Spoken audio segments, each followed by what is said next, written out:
Lead the field down for the start of the NAPA 500.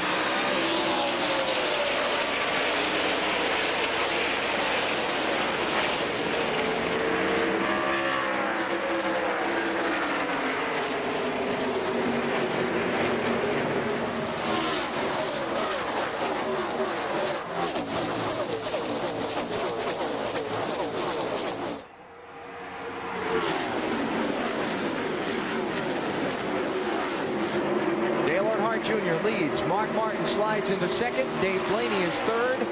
Ward Burton fourth. Here comes Tony Stewart outside of Michael Waltrip. Trying to pass on the outside after yesterday afternoon in happy hour. He only ran on the bottom. I said he's dedicated the bottom. Obviously, that's not the case. Dave Blaney for second on Mark Martin. Got it. Blaney led 70 laps, looked like a potential winner here in March. Had a pit road problem, took him out of a chance to win. Earnhardt Jr. leads to lap 3.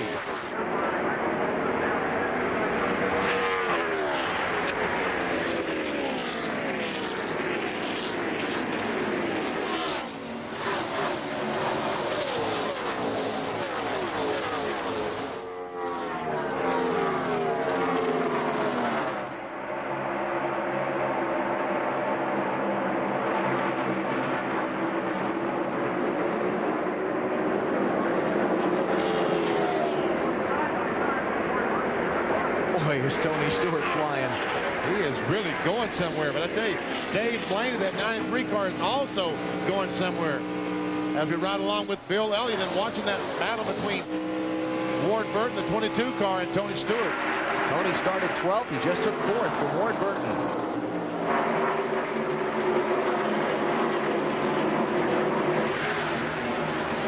Johnny Benson kind of up the hill there at the back end of that group. Like he lost a couple of spots in that exchange. Benson slipping back to 11th. He started 8th.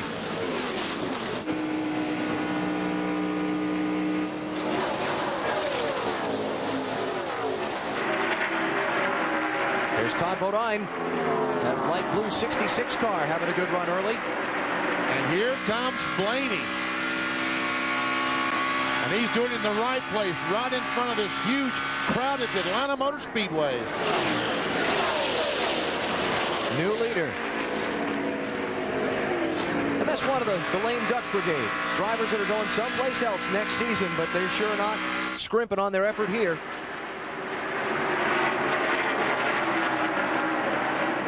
Where's Jeff Gordon at? 16th the last time by, moved up from his 24th starting position. And Junior loses another spot as Mark gets on the inside, takes a spot away. Dave, what is said about Mark Martin in his pit? Well, Mark may have lost a position or two at the start, but he just radioed into his crew chief, Jimmy Frenig, pretty dang good. So I think Mark's happy. And they made some changes on that car this morning. And you know, when they throw the green flag after changing springs and shocks, there's always that wonder what's going to happen. Bill Elliott in the 9 car. Moving up, 6th place. And Mark Martin, something happened to Mark off turn 4. He's slow.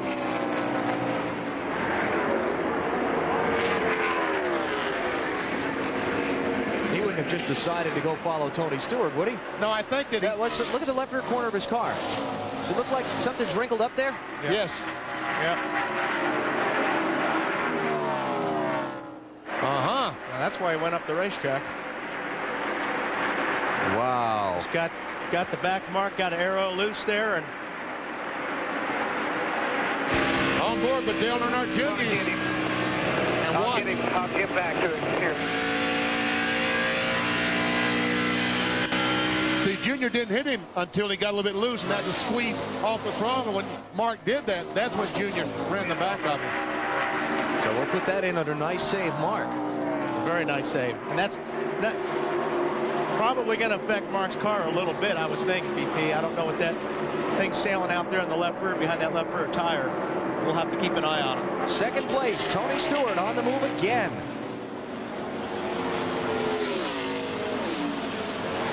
Started 12th. And talking to Greg Zipadelli, the crew chief on this 20 car, you could just feel the confidence that he had this morning about how well they were going to run. And while Stewart has moved to second, he is 2.6 seconds behind Dave Blaney, the early leader in the NAPA 500 in Atlanta. Friday, 12 noon Eastern Time, the New Hampshire 300 presented by Behind Enemy Lines. Might be a little chilly in the old flat mile oval, but I'll tell you what, it's going to be a great race. Final event of the season, nothing left to do but win. And we look down on our Atlanta Motor Speedway, courtesy of the United States Army, an army of one. Dave Blaney is the leader. But in New Hampshire, will be warm inside those race cars, just as it is right now. Hasn't been all that bad up there. It's been in the 40s and some in the 50s. Whoa! Carl Long's in trouble. Off of turn 2. Spin on the backstretch. Caution's out.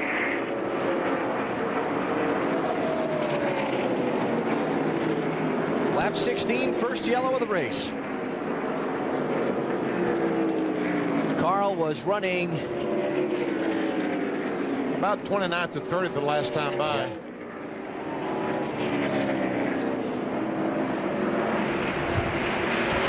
Yeah. But there's a lot of damage to that Dodge, so it's going to be tough. yes, it is. Third start of the season for Carl. And Dave Blaney brings the field back around to the caution flags. And Dave Blaney says, shucks. Darn it. Darn it. Let's take a look at what happened off turn number 2. Well, he's right in the middle of everything right here. Well, he just lost it all by himself. He may have had not a whole lot of air on that car in that group of cars, but car just got away from him. I would say, I don't know, BP. I don't know, 18 may have taken a little bit of air off him, but Well, I think he had cars on the outside and cars behind him. Just kind of the worst situation you can get yourself in. Harvick inside, Mike Wallace outside. Watch these close calls. definitely got behind on his steering. Which way do I go? Which way do I go? Okay. From inside the Interstate Batteries Pontiac of Bobby Labonte, this ought to be interesting.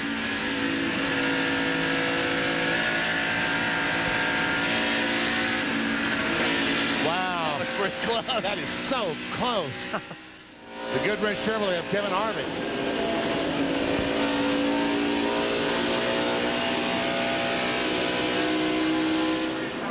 And here they all come down pit road. Interesting to see how this new exit on pit road is going to work for these cars. First stops at lap number 18. So far, everyone is pitted except Terry Labonte. Dave? And Mark Martin decided to stay out. We'll check on that. He did say that the car was a little bit loose. Let's go to Bill Weber. In fact, the top 3 cars stayed out, but not Jeff Gordon. When the caution came out, it goes, woo! This car is excellent. We're fast. It's 4 tires, no changers. He has 2 tire carriers, both wearing helmets. Marty? Dale Earnhardt Jr. with 4 tires and will not win the race off pit road by a bunch. He pushes in. They fix that with air pressure. He is loose off. They fix that with track bar. To Matt. Kevin Harvick gambled with a 2-tire strategy. He said he was loose in and tied off. They took 2 tires because he came in 30th trying to gain some track position. Well, that's going to be interesting to see how that works. I don't know that 2 tires is going to work very well. Everybody I talked to, BP, this morning said that the 2-tire thing wasn't really a good gamble, but we'll have to see how it works out. But times really fell off, and everybody seemed to think that they were going to need 4. 5 drivers stayed out. Dave Blaney, Tony Stewart, Mark Martin, Terry Labonte, and Lance Hooper were under caution in Atlanta. Watch the Bulls win the tools. Promotion with folks at DeWalt and NBC. November 25th, the PBR World Challenge. You know, there's a rule change there. They added 1.5 inches to Dillinger the Bull's horn, so the guys aren't too happy about that. Dave Burns? I can tell you what, guys, Michael Gaffney, the G-Man they call him, and all the rest of the professional bull riders are pumped up about being on live network television for the first time next week. But I know about 3,400-pound race cars. What's it like to ride a 2,000-pound bull? Well, after seeing this for the first time ever, Dave, I'm ecstatic. I've never been much of a race car fan, but this is a total thrill for me. And you wouldn't want to try this, would you? I think I would. It's fit right in our game. This is pretty exciting, and seeing these fans is really kind of find out that we're growing, but this is really growth here. What are the viewers going to see next week on the World Challenge, Michael? What's that going to be like on NBC? Dave, it's our first time ever on network television. We formed the PBR in 1992, and that was our first goal back then, and we've grown really fast, but this is going to be a great thing for us. This has been, like I said, our goal since then, and we're just totally ecstatic for it, and it's going to be a great show. We think we have the up-and-coming NASCAR of the now, and with NBC and all our sponsors, I think it's just going to be a great show, a great family entertainment. And Wally, Michael promised me all the bulls will be ill handling. Yeah, I bet they will. That's a lot of fun to watch at PBA. That is really cool stuff. New leader, Tony Stewart. His car's not ill handling. Jeff Gordon. It's really rolling. He's up to 10th. 10th spot. So what was that you said at the top of the show? Well, you've said it actually the last 3 weeks. He wants to win the race. Maybe they mean it this time. Oh, they really mean it this time. Hey, they got their game face on down in that 24 garage area and pit area. Dale Earnhardt Jr. trying to move by Michael Waltrip. Had to be for 5th place.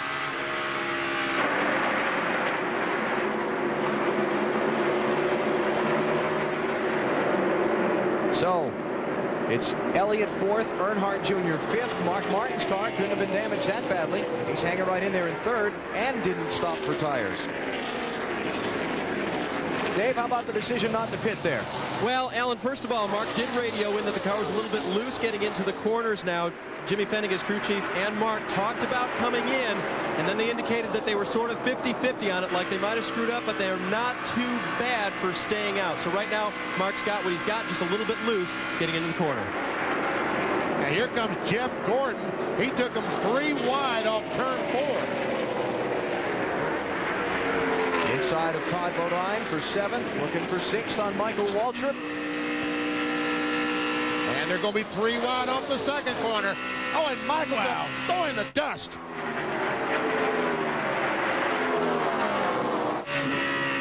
Bill, those guys got to be happy in that 24 pit. They're thrilled, and the man that is most thrilled is their driver. Extremely pleased with the way his car is handling Benny, is convinced he can get to the front. Got help on pit road. 13.98 seconds from 14th to 11th on the pit stop. 3rd place, changing hands. Dale Earnhardt Jr. by Bill Elliott. And here comes Jeff Gordon on the inside of Todd Bodine. That's 5th. Sterling Marlin following Gordon stride for stride up through the traffic. Williams race chase, interval from Gordon in 5th up to the leader, Tony Stewart. Here's Joe Nemechek on Michael Waltrip. Ward Burton, the 22 car, had fallen back. He was up in the top 10. He's still in 10th spot. He had fallen back to 13th to 14th. He's now working his way back towards the front.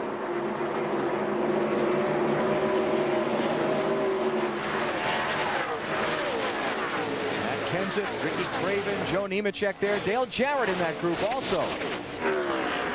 Mark has really slipped back there. Sterling Marlin working on a spot there. Here comes Dale Earnhardt Jr. on Blaney for 2nd. Remember, Blaney did not stop for tires under the caution.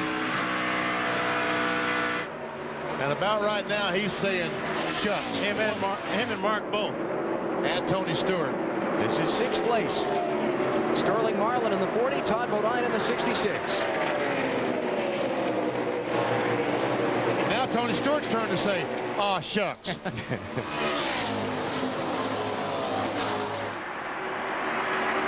New tires against old. Not much of a contest. Well, they've all learned a lesson, that's for sure, by what they just did. Nobody's going to be doing that again. So Dale Earnhardt Jr. goes back to the point for the 2nd time in the race. He led the first 5 circuits. And now in lap 30, he's back out front.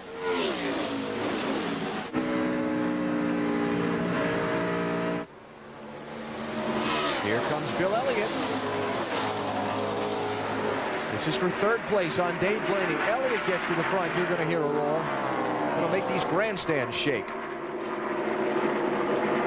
Bill Elliott, a native of Georgia.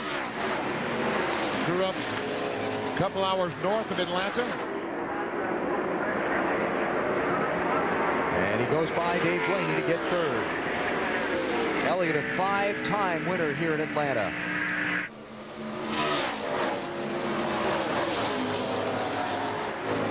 Gordon takes a spot from Blaney. Jeff Gordon right now is just in the absolute perfect spot. He doesn't have to. If he gets a chance to pass these guys, he will. He got a chance to pass Bill Elliott, he will. But there's no real rush to chase these guys down. He's in a perfect spot right now. Yeah. So Gordon to third. Behind Dale Earnhardt Jr. and Tony Stewart. Early in the going in the NAPA 500 at Atlanta, you're watching NASCAR on NBC. Are you Mr. Dale Jarrett? Yep. Are you going to race the big brown truck? No, I'm not driving the truck. I'm going to home our breath until you drive that big brown truck.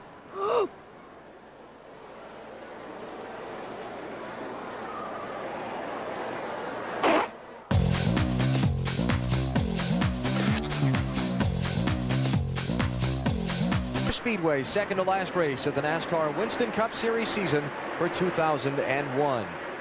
And looking down on this massive mile-and-a-half track from the Budweiser.com airship. Brought to you by Budweiser, the official beer of NASCAR. This Bud's for you, race fans. A battle for the 5th spot. Both these cars owned by Bill Davis. Ward Burton, the 22 car, trying to take it away from Blaney, and he will do it. So Dave Blaney not stopping under the caution flag, having older tires than these cars that are overtaking him, causing him to slip back. Well, someone used a comment last week, going to a gunfight with a knife. Well, that's what Blaney's got right now. He's going to a gunfight with a knife, trying to keep these guys behind him. Marty, what about the Davis guys? What are they saying? Well, Dave Blaney was loose on the last run, and they decided not to come down pit road. As you mentioned, Benny, now he's starting to shove the nose in the middle, which means it's pushing, and now the loose condition is even worse off the corner. Dave said it's starting to get uncomfortable. You mentioned that Ward Burton, his teammate, who has now passed him, fell back a little bit.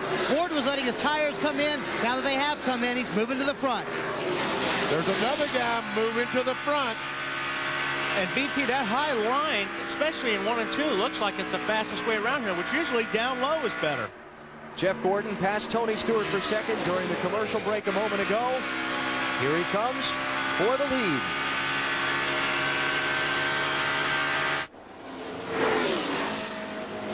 Ooh.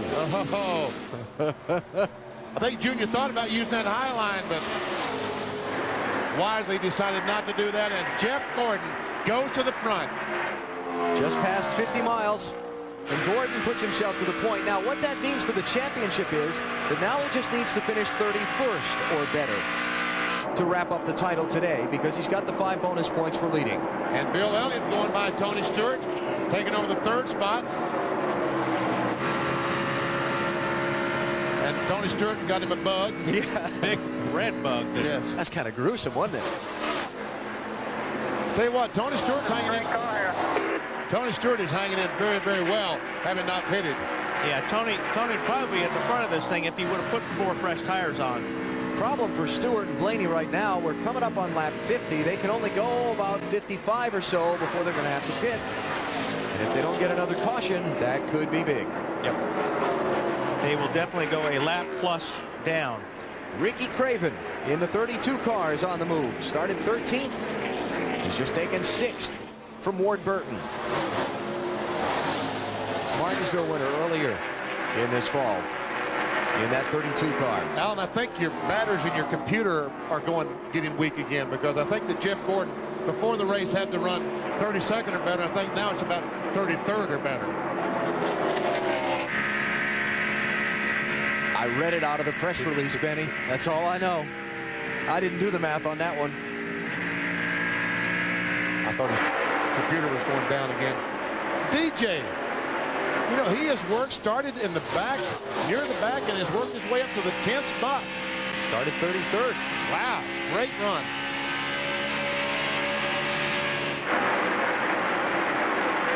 Junior's hanging in there pretty tough with Jeff Gordon. Trying to. But the would-be champion is out in front of the NAPA 500. Fourth different driver to lead on the day. You're watching NASCAR on NBC. Yeah, you know I like the way you slide. Check out the Conseco NASCAR Fantasy Challenge. Pick your own team of drivers and see how you match up against other fantasy teams. Log on today and you might just win a replica of the number 14 Conseco Winston Cup Pontiac. Coming up on 50 laps, complete in the NAPA 500. Jeff Gordon is the leader. Dale Earnhardt Jr. is second. Ricky Craven has just taken third from Bill Elliott.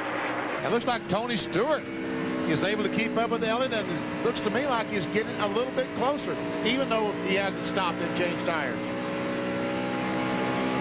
All right, BP, let's straighten this out once and for all.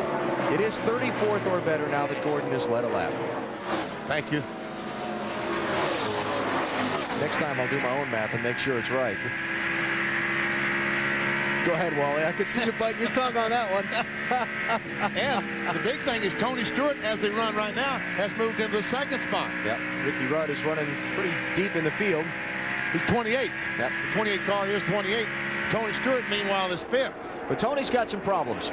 That lap counter that just clicked over to 52, upper left of your screen, he and Dave Blaney and the other guys who did not stop are going to be coming to pit road under green very quickly.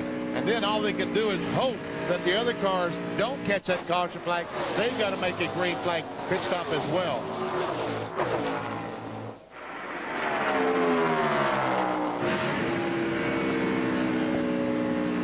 Stewart started the race back in the 12th position, very quickly moved through, took the lead, led for 8 laps. Now has been shuffled back by some cars with fresher tires.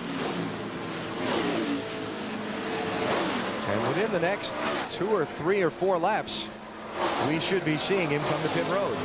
He may get Bill Elliott for a spot first.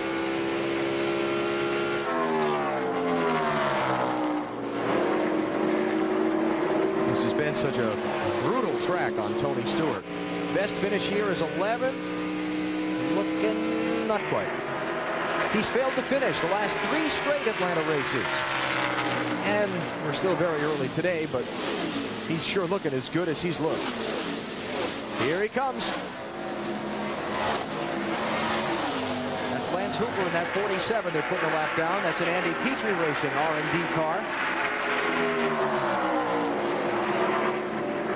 Tony Stewart goes by Elliott and takes over the 4th spot.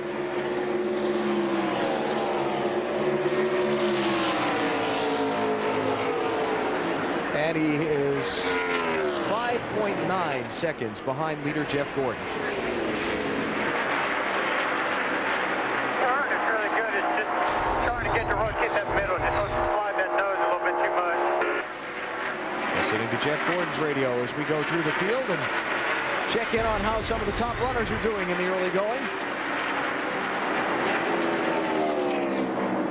Bill Weber. Well, Alan, obviously you had Jeff Gordon doing very well. 24th to 1st. Called it a few minutes ago. Said the car's pushing just a little bit. It was tight when he went back out. Gordon 24th to the leader of the race. Marty. Dale Earnhardt Jr. a little loose, or tied in, a little loose off. But he said the car is really good, and these guys have not had a top 10 in the last 3 races. Remember, he pitted last time and made the adjustments he needed. Bill? Another outstanding start for Ricky Craven. Can he put together another finish? Mike Beam said it's 4 tires on a very good car. Ricky Craven running 3rd. Marty? Tony Stewart will have to pit in about 4 laps at lap 60. That's the plan right now. The car is good. They plan no adjustments. They've had 3 top 10s in their last 4 races. Behind him is Bill Elliott, who's running very well, the Homestead winner is. He was asked by his crew, how's the car? He said, I'll get back to you in a few minutes. That was 10 minutes ago. The car's running really well. Dave? Marty, before the first round of pit stops, the car of Sterling Marlin was loose. They made a wedge adjustment. He has been all quiet since that time. Marty? Ward Burton started loose on this run. Now it's tightened up, and he is very happy with the chassis. They want to make one adjustment to make him better on this longer run. Behind him, his teammate Dave Blaney. Oh, Dave? And Matt Kenseth in the 17 car was tight. They made an air pressure adjustment. They started 23rd. He has made his way up to the 8th position now. Marty? Oh, he started talking about Dave Blaney, then he got passed by Matt Kenseth. Go figure that. Dave really loose. He just radioed to the crew. The car is starting to feel uncomfortable. We need to make some big adjustments on this stop. Dave? Speaking of big adjustments, Marty, that was what they needed on the 2 car of Rusty Wallace. He was loose. They made a track bar adjustment. Now he's a little tight. I guess they made a really big adjustment. Matt? Dave, Dale Jarrett just dropped from 10th to 11th. It feels like he's better in 3 and 4 than 1 and 2. In the final practice session, they tried to mimic Jeff Gordon's line because they liked the way Gordon's car looked up in the banking. Meanwhile, the 18 car, Bobby Labonte, 4-time winner here in Atlanta. He had to restart back in 42nd after they had to make a second pit stop because they had a loose lug nut on the left front. Started 42nd. He's climbed up to 12th. He likes the car, just tighten traffic. Ricky Craven going for second spot. And folks, you want to see a high line? That's a high line. And takes that spot away. Cars that are being able to use that high line are the cars that are up front. Jeff Gordon, the 32 car, Ricky Craven. Those guys are really high, especially in 1 and 2. It's working for them. Craven started back in 13th. Runner-up position now at lap number 60. 3.2 seconds behind Jeff Gordon, the leader, is where Ricky Craven runs now. This is for 5th place. Sterling Marlin coming up on Bill Elliott. This chassis Sterling Marlin is using has never finished worse than 5th in any race that they've used it in. I think this is the car that they won the race in Charlotte with. That's correct. The 40 car, talking about the 40 car, Sterling. And Mark Martin is on pit road, Dave. Betty, Mark Martin had a great race car this weekend. He qualified second, and he was in a really good mood. But unfortunately, that contact with Jale Jr. put him in a bad mood. His car is very loose now. They're going to make a big chassis adjustment, put on 4 tires and fuel. This was about as long as they could go on a fuel run here at lap number 61. They will finish the process and send him back out on the track. Looks like Tony Stewart's making his way on the pit road as well. And Dave Blaney tried to pit the last time, and I think missed pit road. Meantime, this is for 4th place. Marlin gets it. Marty? Tony Stewart comes down pit road very slowly, Alan. Remember, they are in a big battle in the points. They're trying to pass Ricky Rudd for second. Currently, Stewart is 59 points behind. The team is very cognizant of that today. He wants to know where Ricky Rudd is on the racetrack. They want to try and pass him today, so they have a margin for error at New Hampshire next week. It will be a 4-tire stop for Tony Stewart, and it will be no adjustments as Dave Blaney also comes down pit road. Stewart leaves. Blaney missed pit road. You were right, Benny, last time. The car very loose for Blaney. They will make an air pressure adjustment, trying to help him out a little bit, and he said the car very uncomfortable at the end of that run. And poor Dave Blaney, twice he had trouble getting on pit road. The first time, he just totally missed pit road, had to make another lap, and almost missed pit road the second time by. So there goes Jeff Gordon by to put Blaney, I guess, 2 laps down. Well, I mean, the second time was weird. You didn't see it on screen, but while we were watching the Stewart pit stop, but he had the brakes locked up and the smoke boiling. It was like he wasn't getting all out of the brake pedal he was looking for. Right, Alan. I don't understand that because, you know, if you miss it the first time, you're going to be a lot more careful coming in the second time. And he actually looks like he locked the brakes up coming in even the second time.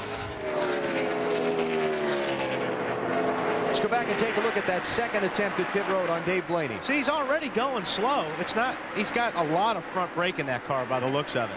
And that's maybe why he missed it the first time, BP. If you got too much front brake, the car won't turn. Well, that's exactly what he did the first time, smoked up. Because when I looked up, I thought someone had spun when Mark Martin was on pit road, but it was the same situation. The 93 car locking up those front brakes.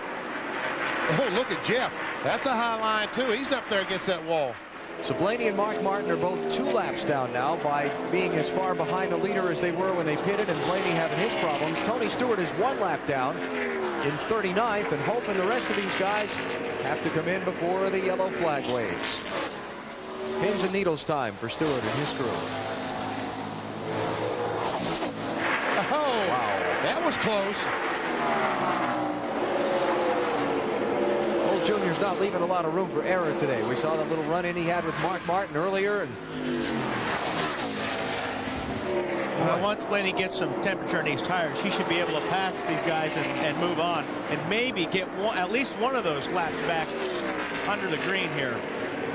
He's not that far behind Jeff Gordon to get one of them back. He's overtaken the second place car there of Ricky Craven. Marty? Well, James, Robin Barker is his crew chief, and what happened? And when he missed pit road, and then the second time looked like he had too much front brake in. We possibly could. The first time he just got in a little hot and had to go all the way around. We got tires on it now. As long as we don't get a caution, we'll be fine. All right, Robin Barker acting as a crew chief this week. Normally, Scott Wimmer's crew chief in the NASCAR Busch Series. They have done a great job all weekend. He told Dave on the radio, be very calm. You have the best car here. Take care of it. Race the racetrack. And Jeff Gordon continues to lead, and Blaney is closing in on Jeff Gordon. But right now, both Craven and Dale Earnhardt Jr. are faster than Jeff Gordon. And you see the gap. Gordon, Blaney, then Craven, the second place car.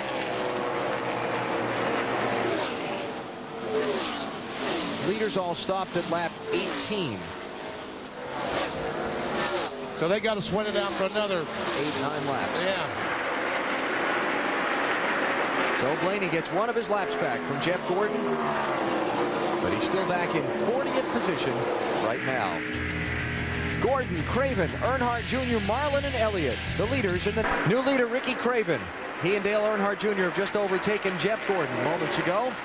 Benny Parsons, I'm here to pronounce to you, is semi-computer literate. Got a racing question you'd like to ask BP? Log on to NBCSports.com and leave it there for him. Of course, his wife Terry has to help him retrieve them and send the answers back, but semi is a very good word when you talk about me and a computer. NBCSports.com. Here's the pass for the lead. A minute ago, Ricky Craven and Dale Jr. by Jeff Gordon. Gets on the inside, going in turn 3. And Jeff Gordon really didn't fight very, very hard because Craven's down. Look at Jeff right to the top of the track. Craven goes down the bottom.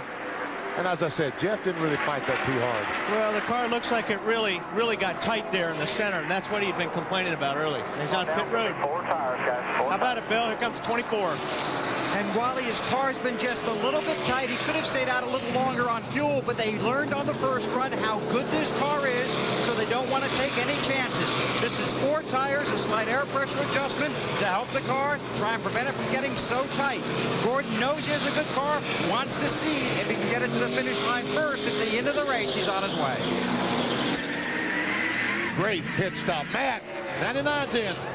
And Jeff Burton in for his service. He came in 21st, 1-rounder wedge in the left rear. He said his car was tight in the middle and loose off. They've been struggling all weekend. His biggest problem, entry into turn 3 to Bill Weber. Ricky Rudd is on pit road. His entire pit crew wearing helmets, most of them wearing skateboard helmets. His car has not been that good early in the race. It's a track bar adjustment, then 4 tires in fuel. They've taken some guys from the 10 Busch team and got a jackman out of semi-retirement to pit the car this week. Leader Ricky Craven is in. You see him leaving his pit stall in the 32 car.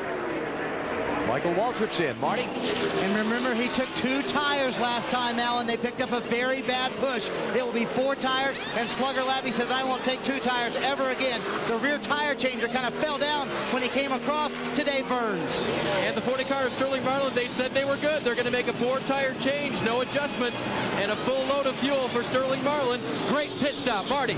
Bill Elliott is very good, and he is in pit road. A little bit loose. They will make an air pressure adjustment, trying to tighten up Bill Elliott just a little bit, and it will be a 4-tire stop for last week's winner at Homestead and the hometown boy. And I see that Ray Evernham has helmets on his pit crew. Attaboy, Ray. Dale Earnhardt Jr. is still the leader. Here comes Rusty Wallace onto pit road. Kevin LePage, Kevin Harvick, Mike Wallace, Stacy Compton, all in for service. Dave? Rusty Wallace is in. He was a little tight. They made a track bar adjustment before, remember, and it was too severe. So it doesn't look like they're going to change it much right now. They are going to put on 4 tires and fill it full of fuel. Matt? Dale Jarrett's car is stalled after a stop. His crew is trying to push him start. They all have helmets on, either hockey helmets from Nike or Simpson race helmets. His car still will not fire. His car was tight. They made a track bar adjustment. A lot of loss of time here on pit road for Dale Jarrett to Dave Burns. Matt Kenseth having a good run as well, Matt. This time he was a little bit tight. Said they were going to make a wedge adjustment and also take some air pressure out of the right front tire to help Matt get around this track. He's gone. Leaders in, Marty. And Dale Earnhardt Jr. will come down pit road. He was very happy with the car on that last run, just a little bit tight. So what they're going to do on this stop is take a ½ pound out of the right front tire. Remember, he also is in a big points battle, trying to get 6th place. He wants to finish in the top 5. He's 32 behind Rusty Wallace for 6th in the points. A good stop going so far. They'll pull the tearaway away. A little smoke from the brake dust off of Dale Earnhardt Jr.'s car. They drop the left side. He's on the track. Very good pit stop. 14.5 seconds. Filling the car up with fuel. Kyle Petty's the leader. Not yet made a pit stop. Looks like Buckshot Jones also has not yet stopped. And then it's going to cycle back around to Tony Stewart. Got his wish. No caution from the time he stopped to when everybody else had to come in.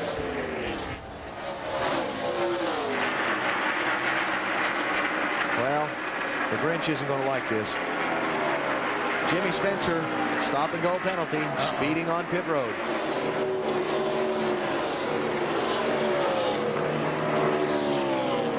Here comes Kyle Petty now off the track onto pit road. There's the Grinch on board Spencer's car. And obviously, Spencer was speeding as he was leaving pit road and not coming in. They penalize you while you're sitting in your pit if you penalize coming in, but leaving, you got to come back in for the penalty. Now right side are on. Crew goes around. Left side's 13, 14, 15. Okay, guys. 16.5, not bad. That one lap Kyle Petty led was the first time he's led a Winston Cup race since June 2000 at Pocono. And a tough road rebuilding Petty Enterprises. Buckshot Jones is also leaving pit road. So that cycles the lead around to Tony Stewart. 5 seconds ahead of Jeff Gordon. Then Ricky Craven, Dale Earnhardt Jr., and Sterling Marlin. You'll have Bill Elliott 6th, Bobby Labonte 7th, Matt Kenseth 8th, Dave Blaney 9th, and Ward Burton 10th. So things working out there for Blaney, too.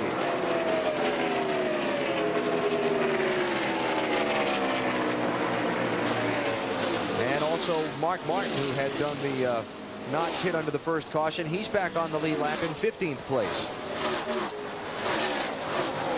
Marty. Well, Alan, so far things are working out for Dave Blaney, but he reported to his crew right after the pit stop they think they have a vibration. The vibration has not gone away, and they're pretty sure they left some lug nuts loose on one of the wheels. Also, look at his left front that they took off of the car. It is down to the cords right here, and that is usually a sign of running too much camber. Very aggressive camber setting. It makes your car fast, but it also wears out the left front tire. You're talking about on the outside of the left front, Marty? Was that the outside or inside? Benny, it is both the outside and the inside. There's a little bit on the outside, back over here in the back, but this would be the outside of the tire. There's a little bit on the inside as well. Well, that's not camber. If it's wearing out outside and inside, that's just dragging that tire across the racetrack, and that's a problem we're going to see today. Yeah, that normally... we thought we'd see a lot of wear on the inside because of the camber. Like Benny said, a lot of guys run a camber left front. That helps turn the car. It gives more grip in the front. But it also wears the tires out bad, just like what you've seen. Blaney running in 11th, chasing Rusty Wallace here for 10th. Tony Stewart is the leader. Second time today he's been out in front of the NAPA 500. We're back to Atlanta in a minute. NASCAR on NBC comes to you from the Atlanta Motor Speedway. It's the NAPA 500, second to last race of the NASCAR Winston Cup Series season, and we are at lap 92 of 325. Tony Stewart is the leader. Here's our Coca-Cola Racing family update. Pretty good day for the gang so far. Bobby Labonte, what a move up through the field he's made. Into the top 10. Dale Jarrett started in the back. Jeff Burton started in the back. Kyle Petty led briefly there in the exchange of green flag pit stops. Second, third, and fourth. Gordon, Craven, Dale Earnhardt Jr. And they have fresher tires on than does Tony Stewart, so I would think that they'll be able to run him down. Ooh, Craven almost got the wall there. Last time by, they were a second and a half. This time, they're only 1 second behind the leader, Tony Stewart. Really closing the gap fast on Stewart. Second half of this 2001 season for Ricky Craven's team has been terrific. A great improvement from what happened for them in the first half of the season. How come things got so much better in the late going, Ricky? The second half, we've been able to finish the job. And in a lot of cases, the first half, we would run very fast with the tied Ford, run top 5, top 10, but have something happen. And that was okay. I mean, it was painful at the time, but it was okay, because the hardest part of this business is finding speed. And if you've got speed, then the rest of it will come if you're patient and you've got, you know, good quality people, which we do. We just, you know, this is a great group to race with. Check this out. Mike Wallace is going to be in a sandwich in just a second. I thought Craven was going by on the outside. Jeff Gordon may be the guy in the sandwich. Who's that down the bottom? Lance Hooper in the 47. So Gordon loses second to Ricky Craven. He's about to lose third to Junior. Mike Wallace is in 27th place. He's the first car one lap down. Bill, how about more on Ricky Craven? Well, Alan, just to update his pit stop when he was in last time, the car's running very well. It was 4 tires and no fuel. Right now he's in that mess with Jeff Gordon, and Gordon telling his crew that he's just being patient here, making sure again, as we talked about earlier, that his car is around at the finish. Craven and Gordon, of course, very good friends. Gordon's car good, Craven is also, so watch both of them. Look at Dale Earnhardt Jr. Man, look at all these guys. I thought they were going to come off 4 wide for the lead there with some of these lap cars a minute ago. They're 3 wide, 2 on them, 3 wide. Mike Wallace sticks his nose between Andretti and Junior. Oh, man.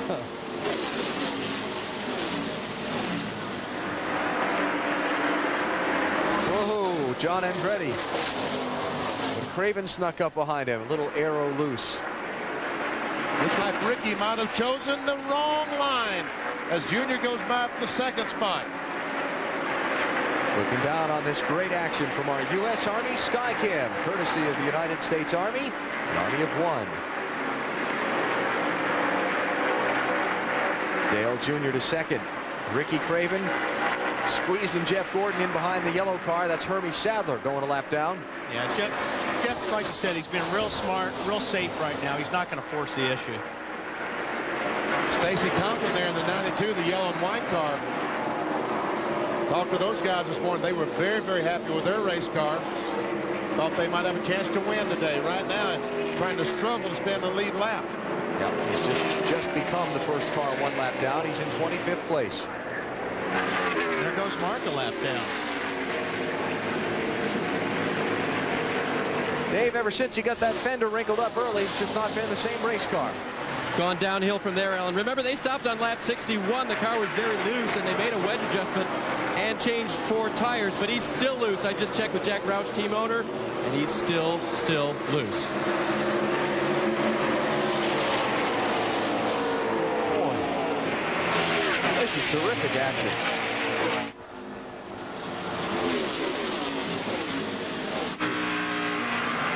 Stewart going to bust out down low. Trying to get around the Bobby Hamilton. Oh, contact! The leader's into the side of him. At 190 miles an hour. That got his attention, didn't it? Got mine. Got Alan's attention. Oh,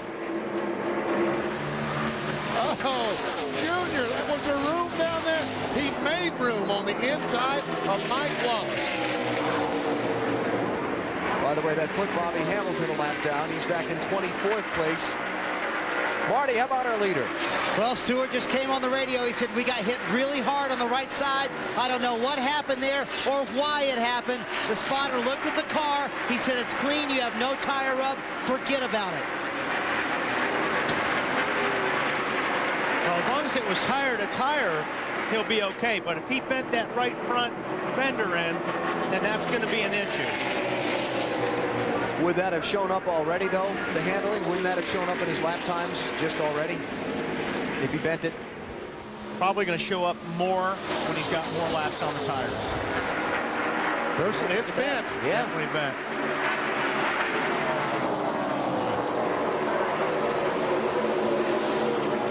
So that could be an adventure as we wear on here. Keep an eye on that for Tony Stewart. Here comes Dale Jr. trying to put away the lap car of Mike Wallace.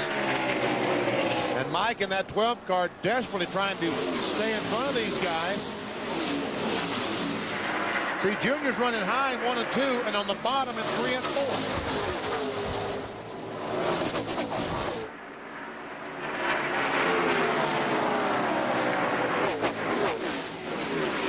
But that's one of the great things about this racetrack, Benny, as you talked about in our opening comments, the fact that the layout, the shape, and the pavement allows you to use it all. And, you know, I think that's exactly, this is the kind of racing we're going to see at the new Kansas and Chicagoland speedways in a year or two. When that pavement starts getting worn, I think this is exactly what we're going to see.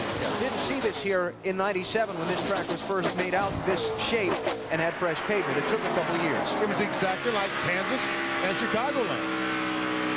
Tony Stewart is leading Dale Earnhardt Jr. by about 3 car lengths in the NAPA 500 from the Atlanta Motor Speedway. 500 for the second time after a blown engine in Lance Hooper's car. Dale Earnhardt Jr. took the lead from Tony Stewart just before the yellow flag, and now he brings the field onto pit road. Dave Burns. Sterling Marlin comes in now. His crew not wearing helmets today. A little bit loose on the 40 car for Sterling. They will make a track bar adjustment, filling full of fuel and 4 tires. Bill? It's a wedge adjustment on Jeff Gordon's car. 1 round, just a little bit tight. It's 4 tires and fuel. Make sure you get the windshield clean, he said. A lot of bugs, Marty. Tony Stewart is here, Bill. The tire, the fender damage is not a concern. There will be 4 tires and no adjustment for Stewart. And a very fast stop for these guys as a collision on pit road between Ricky Craven and Jeff Gordon, send Gordon into the grass. Service already completed for Bobby Labonte. No chassis adjustments. They just went down on air pressure in all 4 tires. He said this set of tires felt a little more loose than the last set. Bobby's been terrific in this race so far, and that 18 car started back in 39th spot. He's in the top 10. He has a very, very good race car. And, you know, every time Jeff Gordon, it looks like, is running well, he has a collision on pit road. Yep. Did he do any damage to the fenders? That's a very good question. I don't think so. I think he hit him far enough back where I don't think he got the front fender. Let's go back and take a look at what happened. Now just imagine a wall being there. If there would have been a problem, instead of being able to go in the grass like he does here, if there was a wall, that would have been real ugly. See, I don't think they even touched, as a matter of fact. But you're right. Last week at Miami Homestead, he couldn't have dodged that on the grass. They would have certainly collided. And this is the same situation that happened last week with 3 cars coming out of the pits, except they had no place to go. They made contact and it shot Ward Burton's back to the left. Right. This time they all had room to move to the right. So a close call for the would-be champion on the pit lane. He's running 4th now under caution in the NAPA 500 at Atlanta. Atlanta, Dale Earnhardt Jr. has won the race off pit road. He leads Tony Stewart, Ricky Craven, Jeff Gordon, and Sterling Marlin. Let's mention that coming to that last yellow flag, Mike Wallace got a lap back. He's on the lead lap. But the 92 car of Stacy Compton did not. Battle for the lead. Junior does not want to give it up. Marty, what's Tony Ure and the guys in Dale Jr.'s pit saying? Well, they're very happy, Benny, and they nearly got into your wallet. 13-1 on that stop, which is an outstanding stop, and that's pretty close to getting some money from you. He was a little tight on that last run as Tony Stewart dives underneath him on the racetrack, trying to get the lead. A little tight on that last run. This set of tires should be just a little bit looser. Nobody wants to give. Tony Stewart, he said, every time I try to pass someone or someone tries to pass me, they always run side by side. Remember last week in Miami when he and Kevin Hart ran side by side like this for 3 or 4 laps. And Ricky Craven is real important in this situation right now, because if he moves up a little bit closer behind the next guy, he's either going to get him loose in the corner or he'll help draft the guy back down the straightaway. Looks like Junior hung on. And here comes Craven, going to try the inside on Stewart. 2nd place.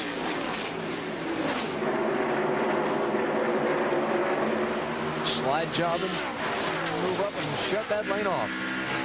That's it, baby. You the man. That looked pretty strong, BP. Guys, don't look behind you, but that green car back there, Bobby Labonte, he's flying. He really is fast. And look where he's running, right on the bottom of the racetrack, right down next to that white line. He's passed Sterling Marlin for 5th since the restart. And remember, Bobby took a provisional to get into the race. He started in 39th place. Since the racetrack was reshaped this way in the middle of the 1997 season, hasn't anybody been better here than Bobby Labonte. Jeff Gordon running in 4th. Bill saw that close call on pit road. What are they saying? That was just that, just a close call. In fact, Ricky Craven even radioed back to his crew to tell Jeff, I really appreciate that he did that. There was no contact between the two. Now, before they went back to green, Jeff Gordon said, I'm having fun. Robbie Loomis said, that's the way it should be. Funny because Craven radioed the exact same thing back to his crew. You can't have any more fun than this. So there's two guys out there with good cars. Craven chasing perhaps a 2nd win. Gordon looking for a win and a 4th championship. Boy, and it is. When you've got a good car, these guys have great cars. They're handling, they're running high, running low. It is a lot of fun. If you're not handling here, it's no fun. It's pretty fun to watch these guys with these good handling cars. Yes, it is. Here comes Bobby Labonte. Close up right on the back bumper of Jeff Gordon. Jeff Gordon's having all kind of trouble trying to get by John Andretti. He had a hard time last week. Wasn't it at Homestead he had a hard time getting past a 43 car? Yeah, I remember that. Oh, trouble. One blowing up. Dave Blaney. That vibration he said he felt a while back might not have been loose lug nuts. All right, Stacy Compton trying to get a lap back. Jimmy Spencer, John Andretti, all back on the lead lap.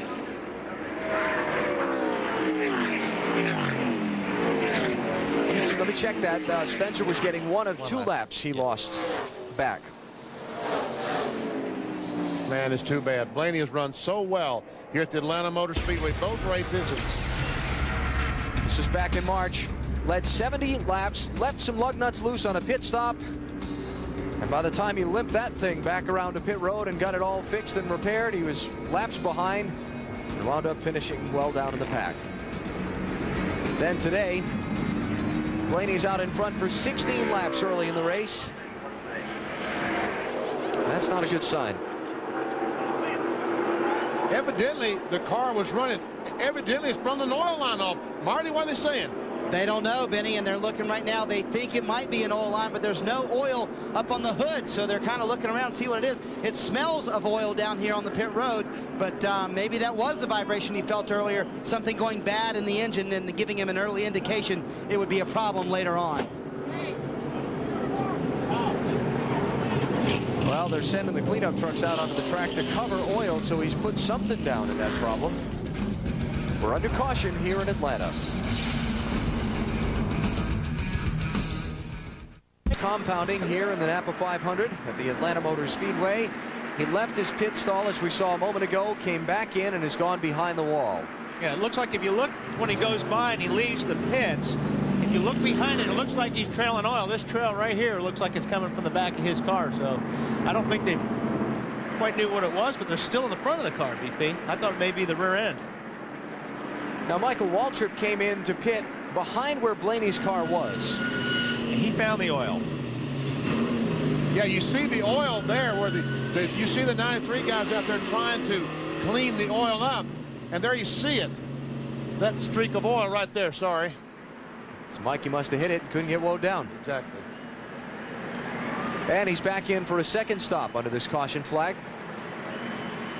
He has now slid back to 24th place, the last one on the lead lap after a little backing up on pit road excursion of a moment ago.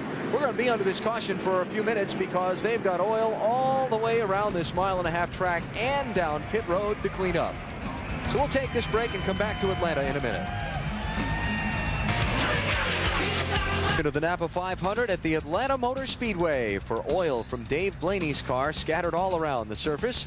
And our area views today from the Budweiser.com airship, brought to you by Budweiser. With the crisp, clean, refreshing taste you'll find in no other beer, this Bud's for you.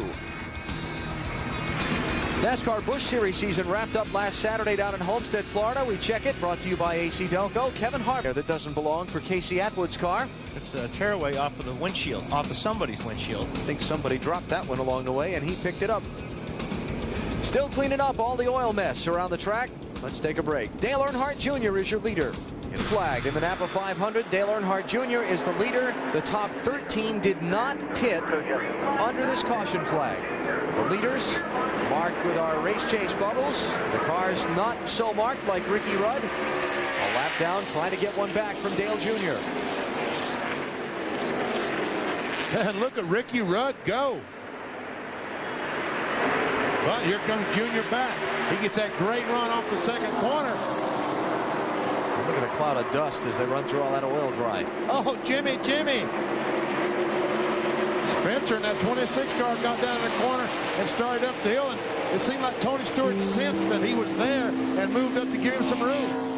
First car in line that did pit is Todd Bodine. Let's talk about the fact that everybody pitted at one. Oh, Dale Jr., the leader. Slipping. Craven is out in front. Did he catch the wall, or was that just the camera catching the stop as it moved all the way around?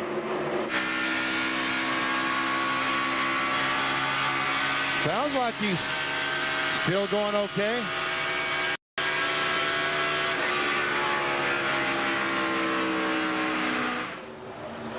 Looks like he's going okay. Going too fast there to get a good look at it.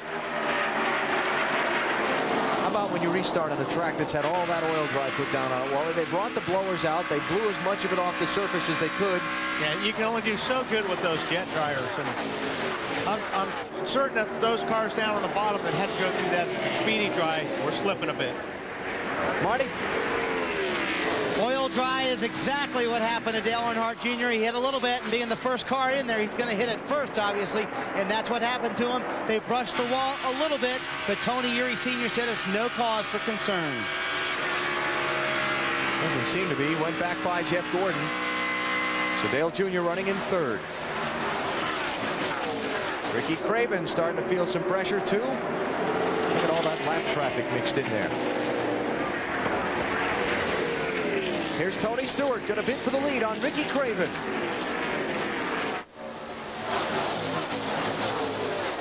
Bill Weber said a little bit earlier that Ricky Craven was overheating a little bit. So when they came in for that pit stop, they took a little bit of tape off the grill. So it's going to be interesting to see if Ricky might be handling not as well as before he got that tape off. If you take that tape off, the car may push a little bit more. And that's exactly what it's doing. Wally actually called. He's already told his crew the car's not nearly as good as it was, despite taking off that small piece of tape to try and cool things off. So he's got less downforce on the nose right now, but they needed to do that to get the air to the engine to cool it down. In front of, well, here we go for the lead. Junior has fought his way back. He's taken second away from Craven, and now he takes the lead away from Tony Stewart. Okay, his car's fine. In front of the leader, the 21 of Elliott Sadler is trying to stay on the lead lap. He's in 26th place. And that yellow car, the 77 of Robert Presley, is also tail end of the lead lap in 25th.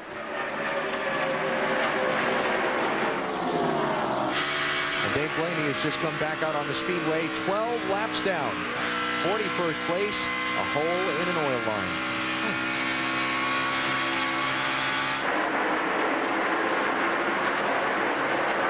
Jeff Gordon, Bobby Labonte mixed in some lap cars. Here comes Rusty Wallace. He's fighting for 8th with Todd Bodine. Dave Burns. I'll tell you what's bugging Rusty Wallace right now, guys. There have been a whole lot of gnats down here this weekend. The warm temperatures have really brought out these little bugs. And Rusty's car right now has tear-offs, what they call, on the windshield to clean the windshield when he comes in. But crew chief Robin Pemberton tells me these little bugs are so plentiful out here, they're going through the tear-offs. So when they try to conserve tear-offs and spray to clean the window, the spray cleaner, the chemicals get underneath each tear-off and really make a mess. So right now these guys are not only trying to contend with the fast speeds here, power, but the bugs because of the warm temperatures here at the Atlanta Motor Speedway. By the way, thanks for my John Howland, my bug model here. As we get a lead change, he's the DeWalt Motorsports manager. Well, hasn't changed yet, but they're racing hard for it. Here comes Mark Martin, another car that's trying to get a lap back. Mark, 27th place. Remember, he started on the front row, but got tagged by Dale Earnhardt Jr. earlier. It seemed to knock the handling on his car a little bit askew. Obviously, they've gotten that straightened back out because he's running very well right now.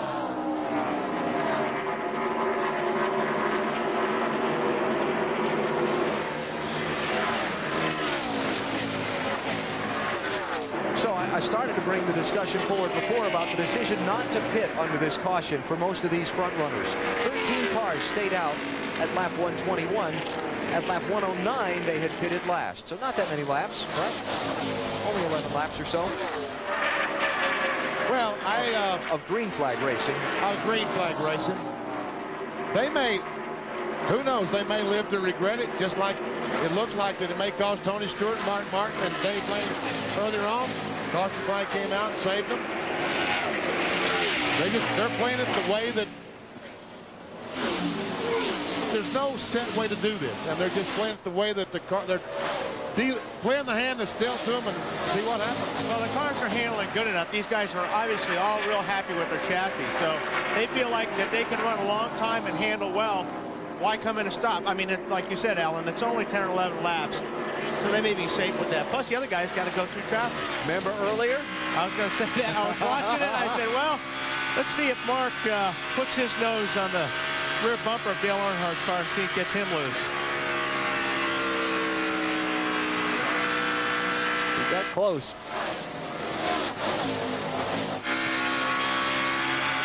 But he got so close that all of a sudden he's falling back. How about that?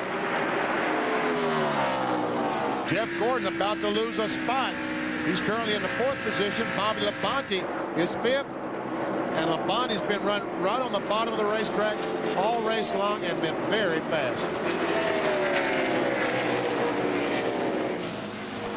Rusty Wallace running in 9th place right now. Started back in 27th. Bill Weber. Well, Alan, a good run for Rusty Wallace from 27th to 9th so far, and 2 unusual things. You heard Dave talk about the bug story. Another thing that's a little unusual for Rusty is that he's running a high line. He saw some of the guys go past him. They were using the high line, so he jumped up there. His car comes in after about 20 laps or so, and then it really becomes a rocket. They tightened it up on the first pit stop, and Rusty knows this track is a challenge to get around throughout the day. The track generally always gets tighter and tighter as the day goes on. I've never seen the track loosen up ever in my life. It'll always start off probably as loose as it's going to be when it starts, and then the track just keeps tightening up, and you find yourself working really hard to try to loosen it up. So you got to have enough adjustability in the car that you can go that direction when the sun starts coming down. So Rusty Wallace hopes that it's his car that adjusts to the track better than anyone else. Good run for the 2, Alan. There's your mention there at the top of the show, BP, that 25 car. I talked to Tony Furr, the crew chief of that car this morning, and he was awfully confident they had a good race car for here. And there he is trying to take the spot away. That's 9th spot from Rusty Wallace. But that is always a concern. The racetrack will change once or twice during a 500-mile race. You start, and the car's pushing, it's tight or whatever, you adjust for it, but usually the cars start very, very loose. And before the end of the race is over, the track has tightened up a great deal, like Rusty was saying. So Rusty trying to defend the 9th spot from Jerry Nadeau. Nadeau started back in 41st place in that 25 car. He is the defending winner of this NAPA 500. Dale Earnhardt Jr. out in front for the 5th different time today. He started on the pole. He's led the most laps as we close in on halfway.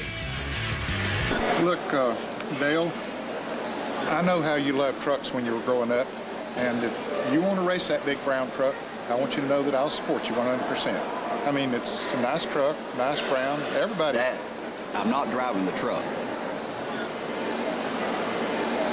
How about some pie?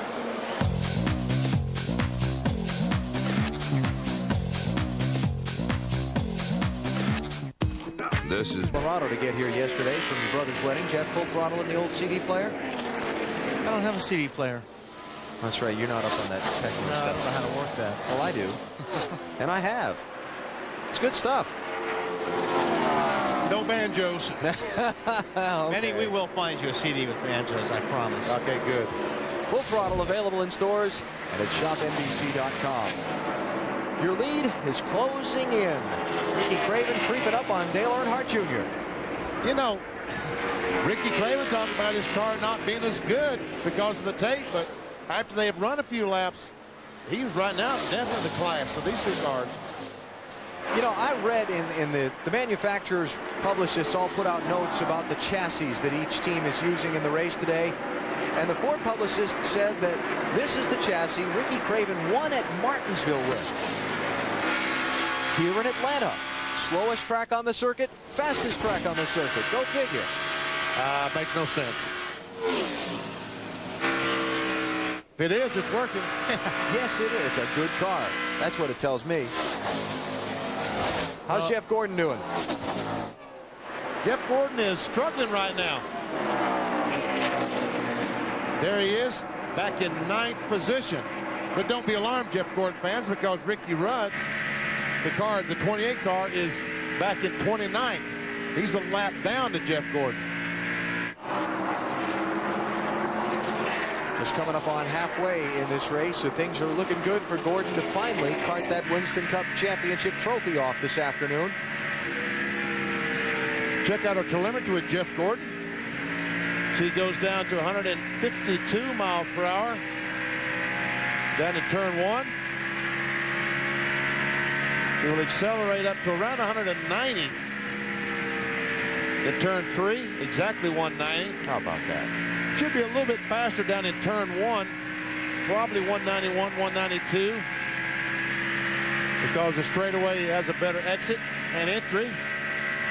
It's a little bit longer. Just 191. Boy, and you can really see that sun glare going into turn 1, too, as we ride there with Jeff. Heck, we aren't halfway yet. Yeah, they're having problems with bugs out there. It's going to get a lot worse here in the next hour. So this is Jeff Gordon and how things are going for him as he's falling back to 9th. Let's compare him to the leader now and go on board with Dale Earnhardt Jr.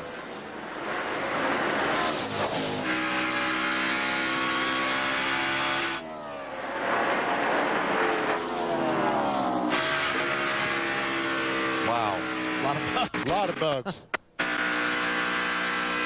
Check out our telemetry on board with Junior. What we see, 191 on Jeff Gordon on the front straightaway. I think we're going to see more than that with Junior's car. 192, 1 mile per hour. Down the backstretch, we saw 190 on Jeff Gordon's car. Junior's car, 190. So you see, folks, the difference between 1st and 9th is just not a lot. But 191 miles an hour entering turn 1 at a 1.5 mile track. With the engine restrictions used at Daytona and Talladega, this is NASCAR's fastest track. And it's a mile shorter than Daytona. But they have the full 800 horsepower here. And you get the sensations of speed, I think, more here. When you go barreling down off that corner 100 miles an hour here in Atlanta, it feels like you're going that fast. I'll bet. I tell you what, Junior's really using that high line, going in the corner, while they let it drift up a little bit. He's using all that gray stuff entering turn 1. Tells me his car's a little tight, and he's using the racetrack trying to get it to turn. Yeah, I think both these cars look like they're a little bit tight, and I don't think Ricky can close on the 8, because when he gets close to the back of the 8 car, his car has a hard time turning. He can't turn the car, so that's why he's kind of back a little bit to get some air down on that nose. Bill, can you shed some light on the subject? Yeah, he's driving with one hand. That's a little bit of his problem in the 32 car. Ricky Craven's car is hopping out of gear. It has done it at least twice, once under caution, once under race conditions. He radioed in that he's having a problem keeping it in gear, and he just radioed back in that the engine is not going to take much more of that, and I can't drive all day with one hand on the wheel and one hand holding the car in gear. So that's one of his problems, and Wally, you know what he wants when he does come back in, other than getting that fixed? A bungee cord. Well, he'd like some tape back on the grill, too. That tape they took off that was giving him a problem and causing his car to be ill-handling after that last pit stop. But that car jumping out of gear is his #1 concern right now. Yeah, so they probably will put a little tape, like Bill said. He's going to need that on the front to help get some more downforce on the front, but they're also going to have to rig up some kind of a bungee cord and hook it to the back of the seat or something.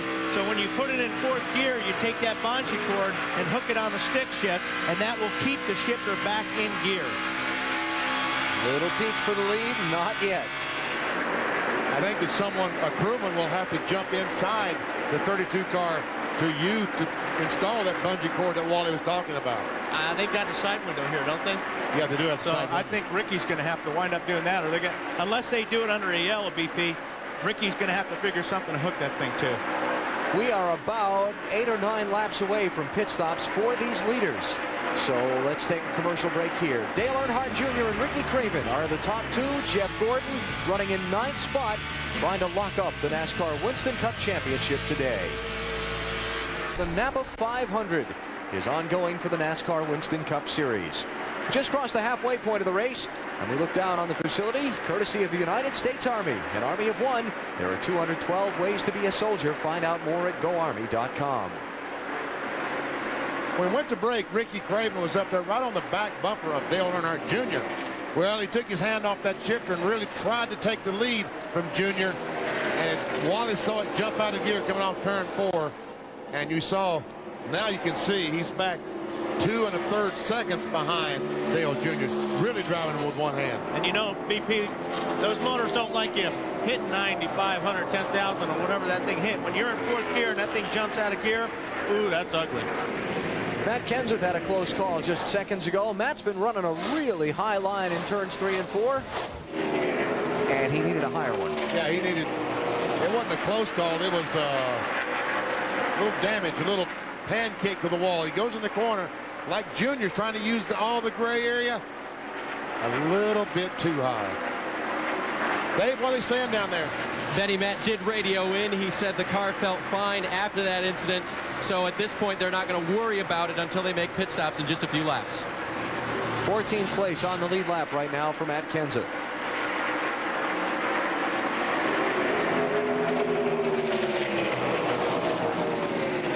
I guess when you're that close to the wall, you're already that close. So if you go up and hit it, you're just scraping it. You're not really pounding it.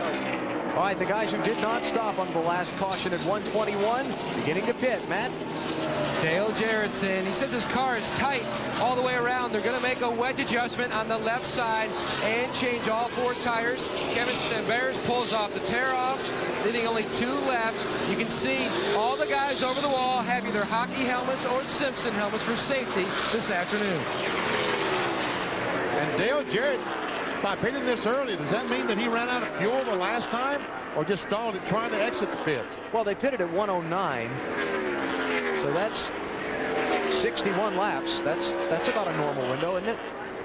60 laps is about the fuel window here.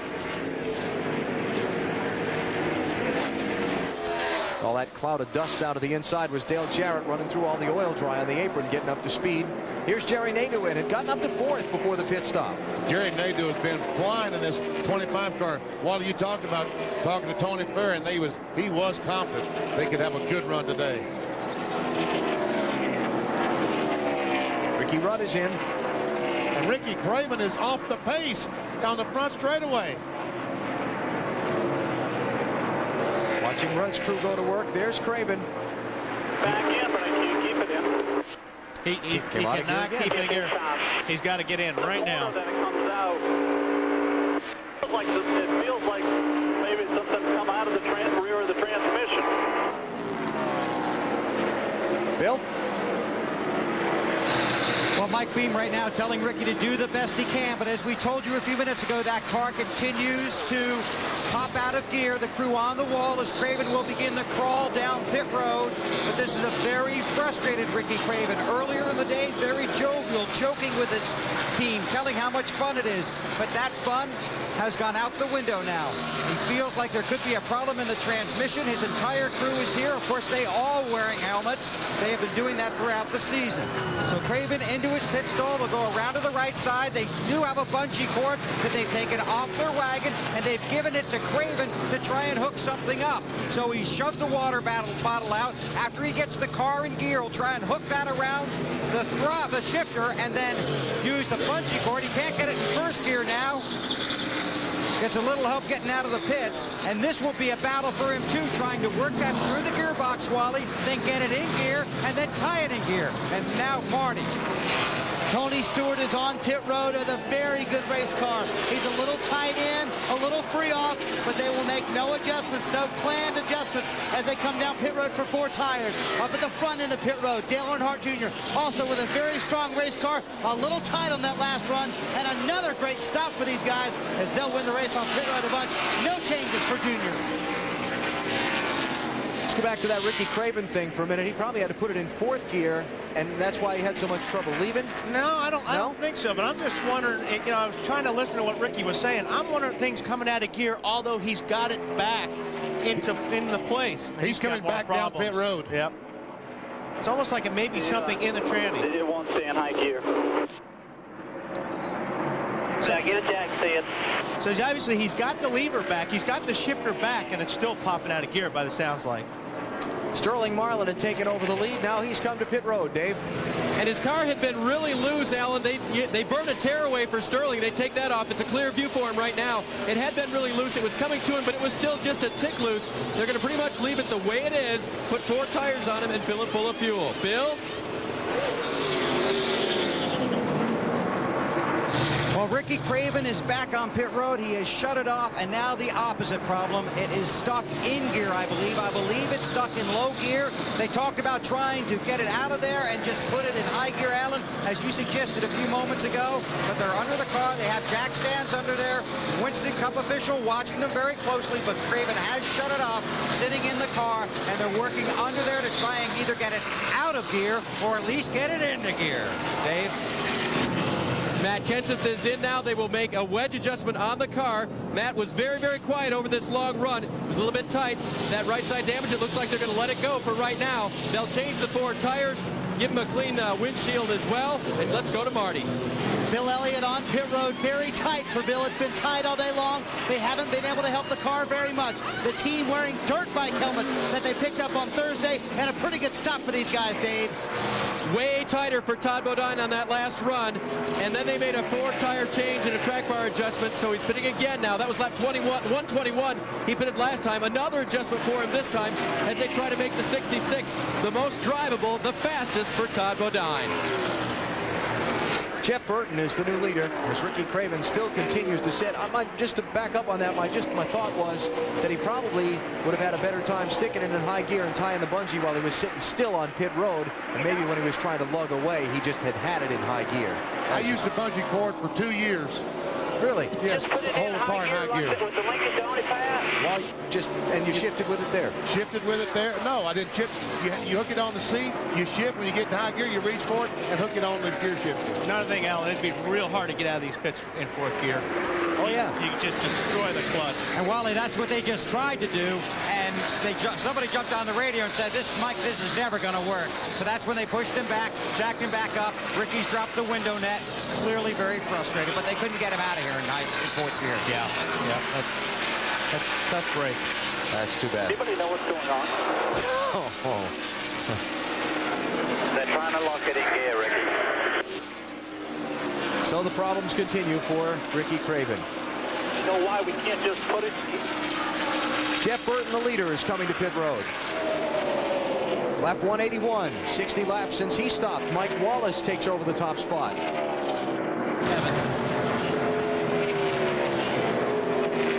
I'm here. Matt? The 99's in. They're already on the left side.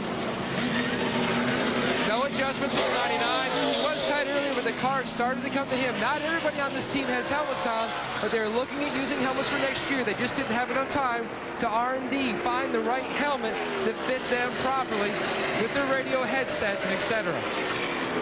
Mike Wallace took over the lead when Burton pitted. He's on the pit road now. Kevin LePage, Michael Waltrip, Joe Nemechek among those who've yet to stop. Matt? 4-tire change also for Mike Wallace.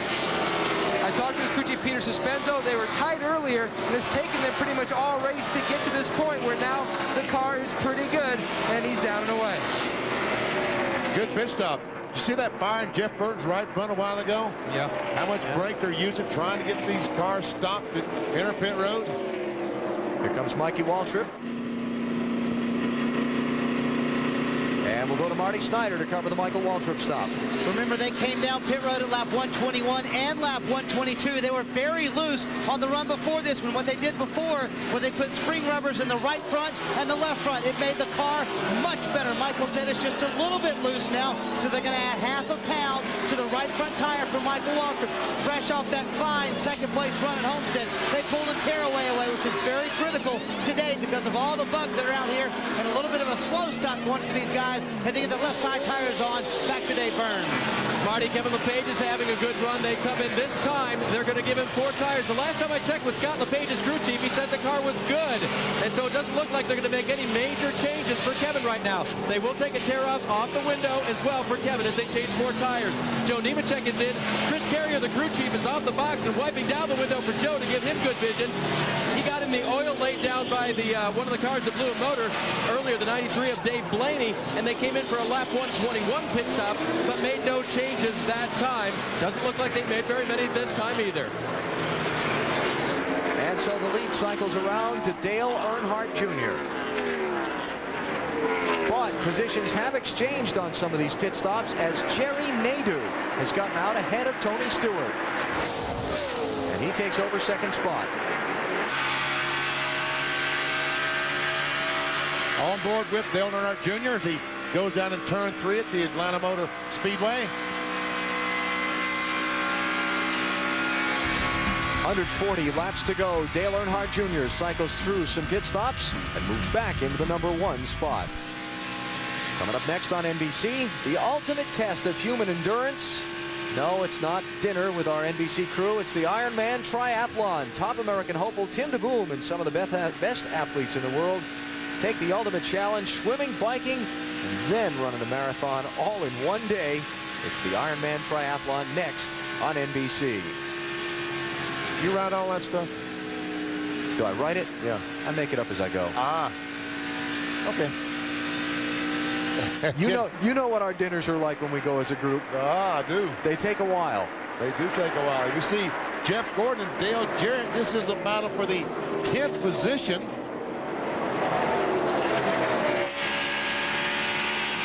Jeff can't do anything with Dale right now. Has to back up. Gordon led 31 laps earlier in the race from lap 41 to 71, but the handling just seems to be getting away. You know, is that not what has happened the last 2 races? At Rockingham and Miami, he ran pretty well at the beginning, but as the race progressed, he started falling back. Same thing is happening again today. This is for 7th spot here. Johnny Benson in the 10. Feeling some pressure from Todd Bodine in the 66.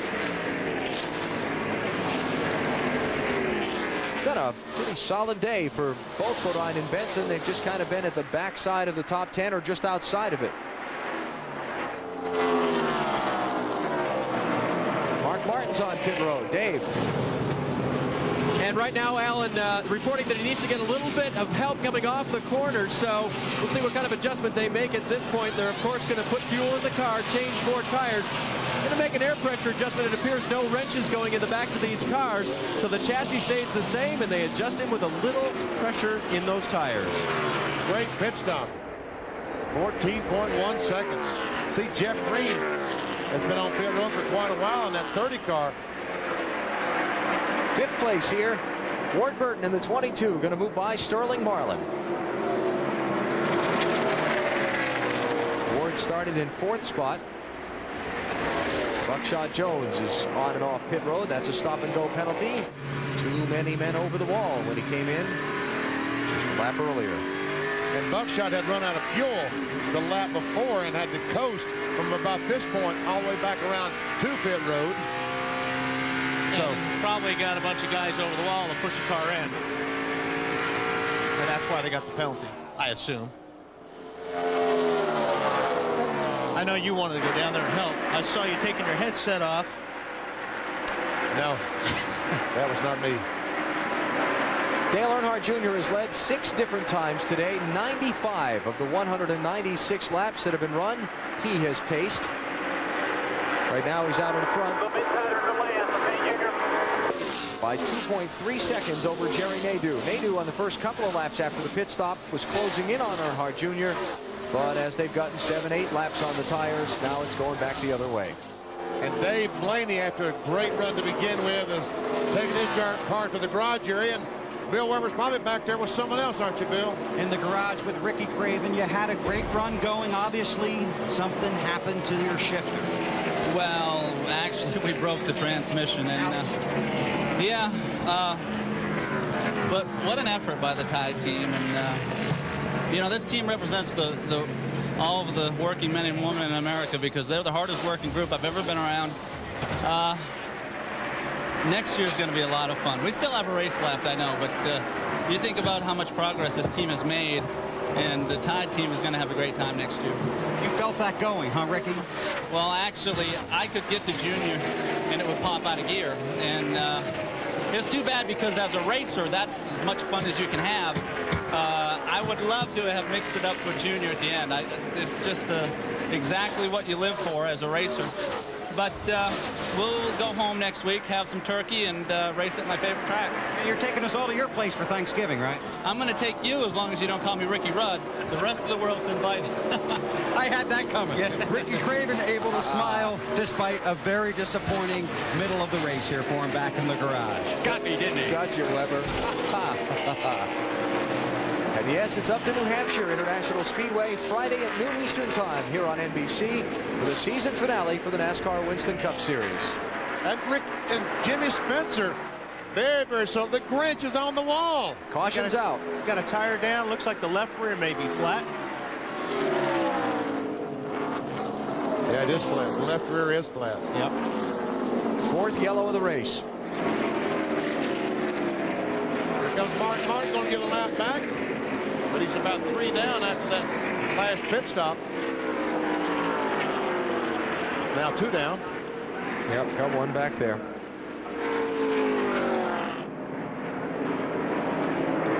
Well, that's not very good.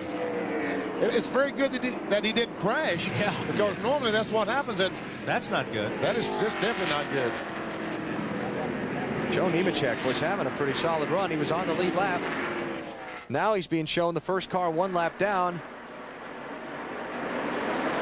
With a lot of smoke coming out of the back of that car. Dave? 26 car of Jimmy Spencer. They changed 2 left side tires, and then he stalled it. Right now, the Grinch is very, very slow getting off of pit lane and still has not fired. Very frustrating for them. And at this point, they're going to try, but it's not firing, guys. At this point, they better get it off the pit road because the rest of the leaders are going to be coming in here under the caution right now. There's an opening there. Turn left, Jimmy. And he's going to lose a lap. No, this is not good. It is not good to have a group of guys pushing a car in the middle of pit road when everybody's coming in. Matt? Jerry Nadeau, who started 41st, comes in 2nd. He's been loose all day. They've continued to adjust this car with air pressure. They're doing so again on this stop. None of the over-the-wall guys, except for the gas man and catch can man, are wearing helmets. They are going to try and do that for next year. They just felt they didn't have enough time today. 4-tire stop for Sterling Marlin down on the track bar. They come over to the left side now, full of fuel for him. Let's go to Marty. Well, they warned me before they made the pit stop. They're going after Vinny's money this time for sure. Dale Jr. a little bit tight, 1 pound on the right front, going for his 4th win of the year, and they win the race off pit road, Bill.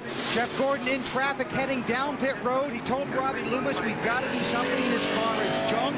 It goes into the turn, and then it just wants to go straight. It's like the right front won't turn.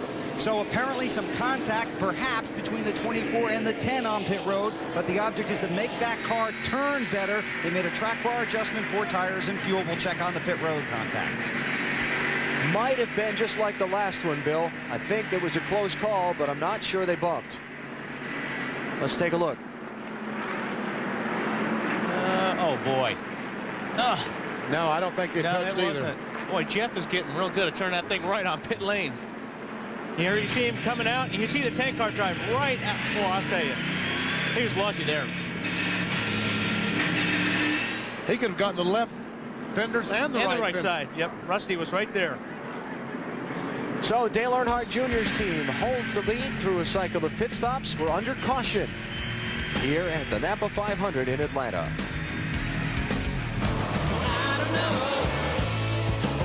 At the Atlanta Motor Speedway, we are just past the 200 lap mark now. And let's take a look at our NAPA field summary. 11 different drivers have traded the lead. Dale Earnhardt Jr., Tony Stewart, and Jeff Gordon have done most of the leading. Earnhardt Jr. has led half of the laps that have been run so far. Cars out of the race. Lance Hooper and Carl Long, early problems. Dave Blaney lost the engine after its oil went out of it due to a cut line earlier.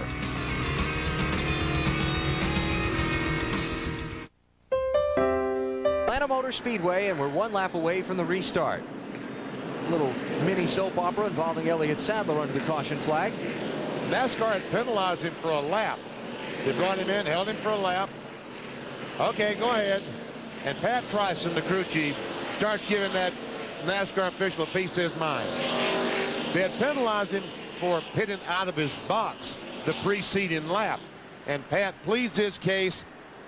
I think Pat's saying, look at the film. And they did. And they did, and they gave it back to him. And they made the call to give him his lap back. So he went past the pace car, got one of the laps back, and now they're topping the fuel off to send him on his way. That means he's going to try to make it on one more stop. We saw Joe Nemechek smoking at the caution flag. Dave, what happened there?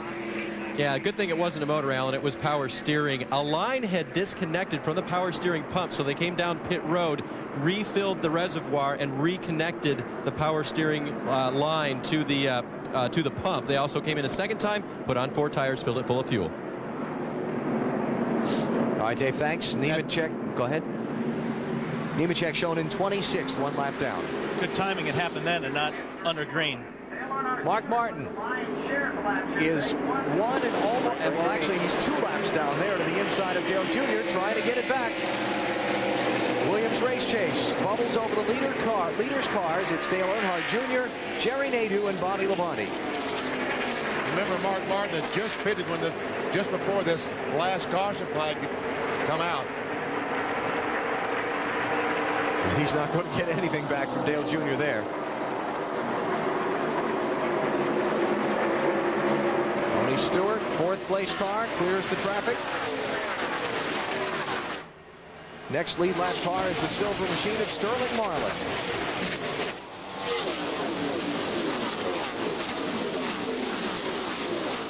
John Andretti in that 43 is the first car 1 lap down. He's in 22nd place. He's the blue car there. That's Andretti. Familiar color on the Petty car this weekend. Petty blue. Made very famous back in the 60s. My Richard Petty battle for second spot. And guys, this 18 car has been fast all day long. Could be someone to really battle these front 3 for the checkered flag 120 laps or so from now. Nadeau's not willing to give it up yet. The defending winner of this race in that 25 car, the defending Winston Cup champion in the 18.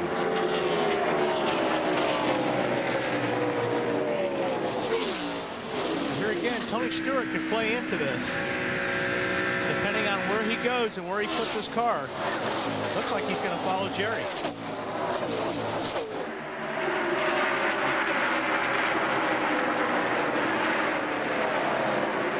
So Labonte goes from bidding for 2nd back to 4th behind Stewart. Bill Weber has more on that Elliott Sadler penalty, no penalty situation for us, Bill. Yeah, Alan, just to make sure it's perfectly clear, Elliott Sadler did pit out of his box. He was 4 inches over the forward line, but before the team serviced the car was pushed back and was legally in the box, but was still held for the penalty. You shouldn't get both, and that's why NASCAR corrected the wrong call down here on pit road. All right, Bill, thanks. So Sadler's back in the chase, and as you saw there, in 27th place, 1 lap down.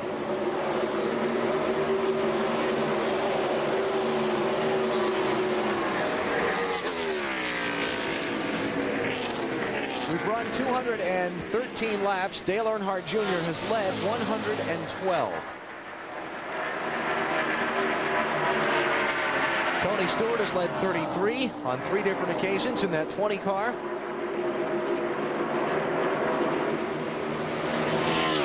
Now Bobby Labonte moved up about a half the racetrack that time, BP. I think he's searching for a better line that suits his car, because he had been running that low line. Now he's going to try the high line.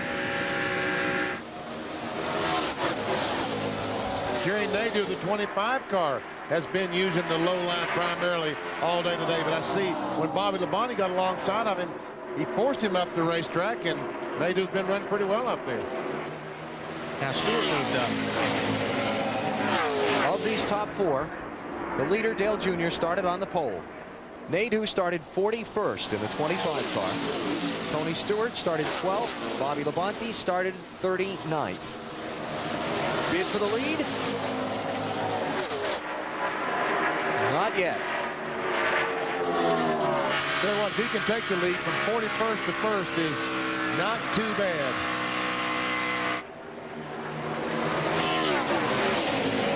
All right, Bobby's going to go back to the bottom again. It might work this time. Looks like Tony gave it up a little bit there. And here comes Nadeau once again. And once again, cannot get that run off turn 2 that he needs. Well, you're definitely going to be faster getting off the corner if you're running high like the 8 car of Dale Earnhardt Jr. He's definitely quick getting up off the corner because he can run that high line. But Gary's got to try everything he can. All right, Jerry Nadeau's going back to the up the racetrack a little bit.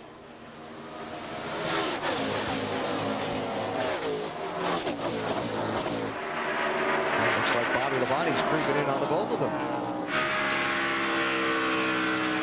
Last time by, Bobby Labonte was the fastest car.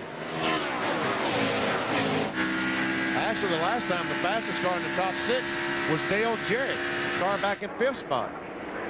Yeah, he's kind of creeping into contention here, isn't he? About every time you look up, he's picked up a couple of more spots very quietly.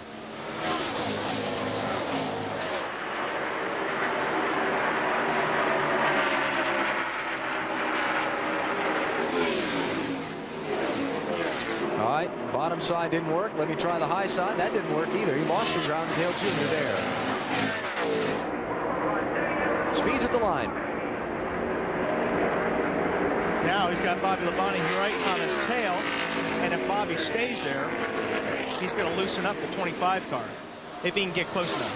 Check it out, Dale Jarrett, another lap, was the fastest car in the top 6, top 5.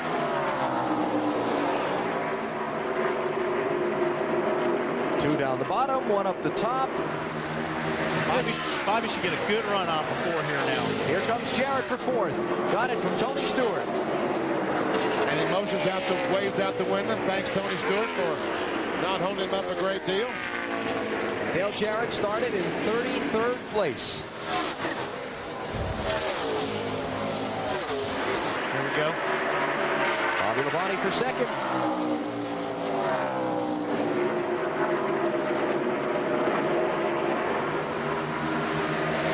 Hey, you just got to love this racetrack. They're running all over it, racing for these spots. It's great. And Bobby's car looks like it looks like it's better high if he can stay up there. If he can run up on the high groove, that's when he really made his time up on the 25 that last lap.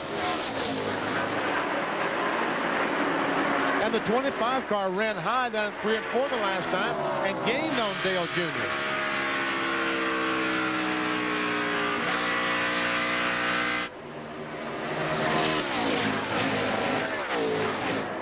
Earnhardt Jr., Nadeau, Labonte, Jarrett, and Stewart, the leaders in the NAPA 500 from Atlanta on NBC. 500th at the Atlanta Motor Speedway. Dale Earnhardt Jr. continuing to fend off Jerry Nadeau with Bobby Labonte, and now Dale Jarrett closing in. Dale Jarrett, the 4th place car, is less than 1 second. There he is, the 88. Nadeau's dipped to the bottom a couple of times. He's drawn alongside Dale Jr., but he's not been able to get by and finish the pass. You see Ricky Craven is back out on the racetrack after the time in the garage to make the transmission repair. He's 30 laps down in 40th spot.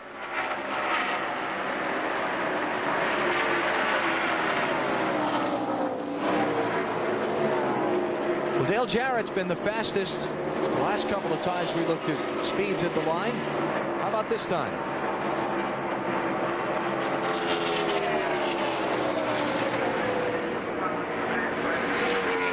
That time it was Jerry Nadeau that was the quickest. I think that Jarrett, once he got up behind Bobby Labonte, picked up that arrow push, and that kind of stalled his progress. Let's go through the field a little bit. Marty, how about Dale Earnhardt Jr.? Having an outstanding run, Alan. 3 times this year, Dale Jr. has led the most laps in the race. He has won all 3 of those races so far today. He has led the most laps. He is very good at the beginning of the run, but gets tighter the longer he runs. To Matt. Jerry Nadeau looking for his 2nd career win, his 2nd straight in this event. Currently sits in 2nd. He was running the high line on that last run, but now has dipped to the mid to low line. His car was very loose in the last run. He really hasn't said a whole lot, except that if Dale Jr. would let him by, let him in 1 lap, he would let him back by. Meanwhile, the 18 car, Bobby Labonte, he was reporting in that his car was very good. The problem, when he got up behind the 25 car, Jerry Nadeau, he picked up an arrow push. So he was going to drop back and just try to set up Nadeau and see what part of the racetrack he felt like he could make the pass. Meanwhile, the 88 car of Dale Jarrett, who won on the old configuration here, looking for his first win on the new configuration, 4 times 2nd on the new configuration. His car is tight. They took out 1 round of wedge in the last stop, and he has said nothing about the car of late. To Marty Snyder. Tony Stewart not very good on this run, Matt. He is tight, and the tendency should be that his car will get tighter the longer it runs. He wants some wedge out there, running 5th. They've had 3 top 10s in the last 4 races. Ward Burton behind him. They have continued to struggle with this tight situation for Ward. The longer he runs, the tighter he gets. They have been very consistent lately, looking for their 2nd win of the year. Dave? Marty, in his 35th start here at Atlanta, Sterling Marlin would like to do 1 better than he has for his best so far. He finished 2nd in 1995. To help do that, they made a track bar adjustment last time. His car was a tick loose. Bill? Well, Jeff Gordon's car continues to be very, very tight and getting tighter, and there's a reason for that. Remember how out to lunch they were at Rockingham? Well, that day it was really, really loose. So they tried to correct for that here. The problem is right now it appears they have gone too far. It'll be a track bar adjustment and an air pressure adjustment, but Gordon is just way too tight, Dave.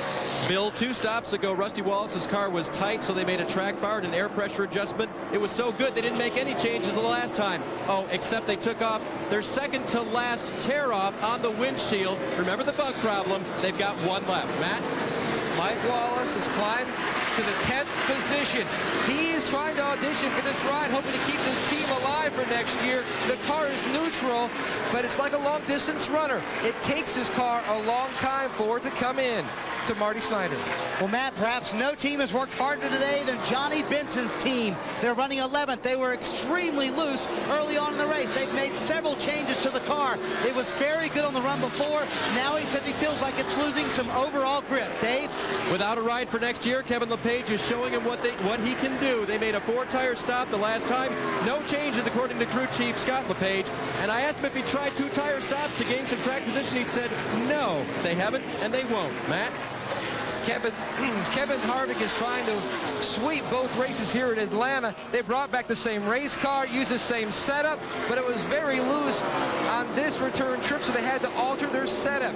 Right now, the car is tight in the center of the corner. They put a rubber in the right rear, just trying to free it up. Meanwhile, Jeff Burton trying to end this roller coaster season on a high note. He was a little loose in the middle, but the car seems to get better as the race goes on. They made a minor air pressure adjustment on his last stop. The team is hoping for long runs. To Dave. This car should run well for Todd Bodine. It was on the pole in Chicago, but it's never finished well. Best was 14th at Chicago. That's where he is right now. It was a little bit tight last time in the middle. They made an air pressure adjustment to the right rear. Marty? Well, Dave, Hut Strickland is stalking Todd Bodine, trying to take that 15th position. He obviously in 16th, very good on the long runs. His Hut, they get tight, they start tight, and they get better the longer they run. In his first ride for Bill Davis Racing. Right behind him is Stacy Compton. Tight right now is Stacy Compton. They've been tight all day long in 17th.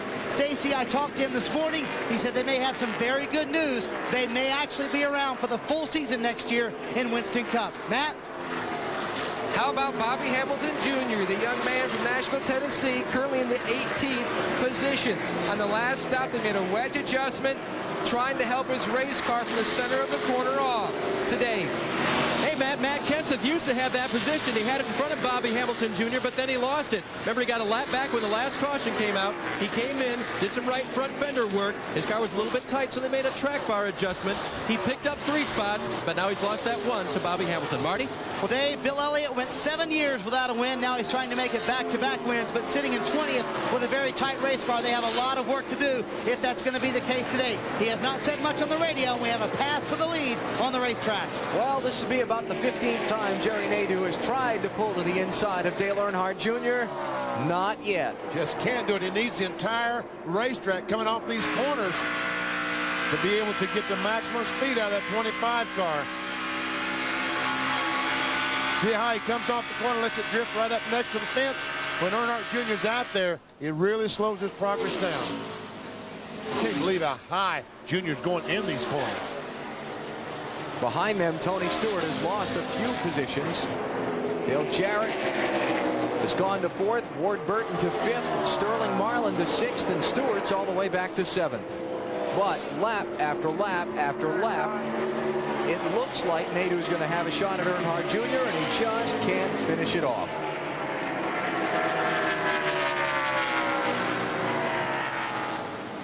He's got a great run this time. But watch when he comes off the corner. This may be the old slide job. Got him. Good job, man. Go, cat, go. You the man. Rodney Combs, the spotter, talking to Jerry Nadeau. First time he has led all day, and he only worked on that one for about 40 laps. Just past 350 miles here in Atlanta. Last race of the NASCAR Winston Cup season, the NAPA 500. Jeff Gordon trying to lock up the Winston Cup Championship today, right now in position to do same, but we've got a whale of a fight for the race win. Looking down on the speedway from the Budweiser.com airship, brought to you by NASCAR's official beer, Budweiser. Race fans, this Bud's for you. Jerry Nadeau, the 12th different driver to lead this one. He's moved out in front of Dale Earnhardt Jr. by 1.8 seconds. Don't forget, next Friday, it's the season finale for the Winston Cup Tour, NBC noon Eastern time, the New Hampshire 300 presented by Behind Enemy Lines. And that's Friday, VP. Friday. We'll have indigestion that day. The day after Thanksgiving. Yes, we will. And when the Wallace brothers have got themselves a battle royale. Rusty is running in 9th, Mike is running in 10th, and Mike's been trying to take it away from his teammate and brother for a while.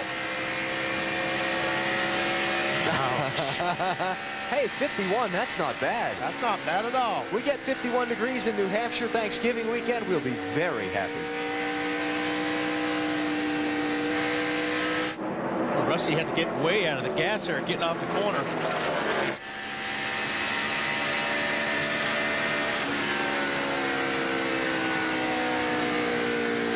Remember, Mike in that 12 car was a lap down at one point. Maybe he's got him this time.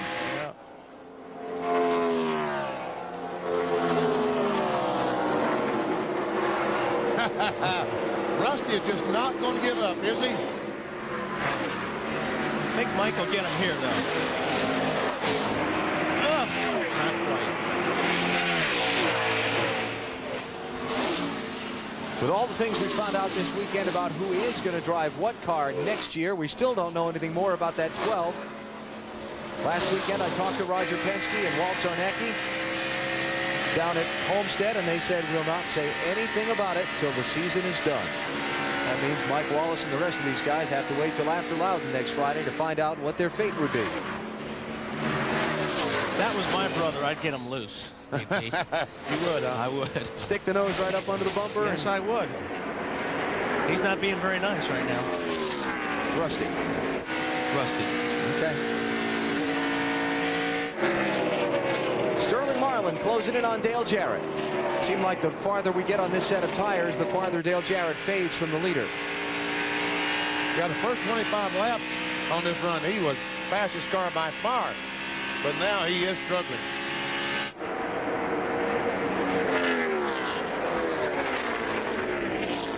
And there goes Sterling, take over that spot. We're about 10 to 12 laps from another round of pit stops, which is going to make it interesting where fuel mileage is concerned to the finish. Could put some people on the bubble. So let's take a break. We'll come back for the pit stops and set the situation up for you then. Jerry Nadeau is the leader. You're watching NASCAR on NBC.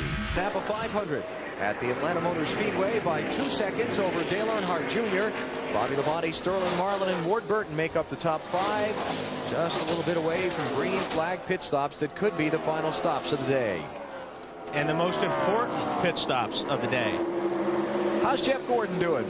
Came into the day trying to lock up his 4th NASCAR Winston Cup Series championship. Back in 8th place right now, and he's 14 seconds behind his team car, that 25.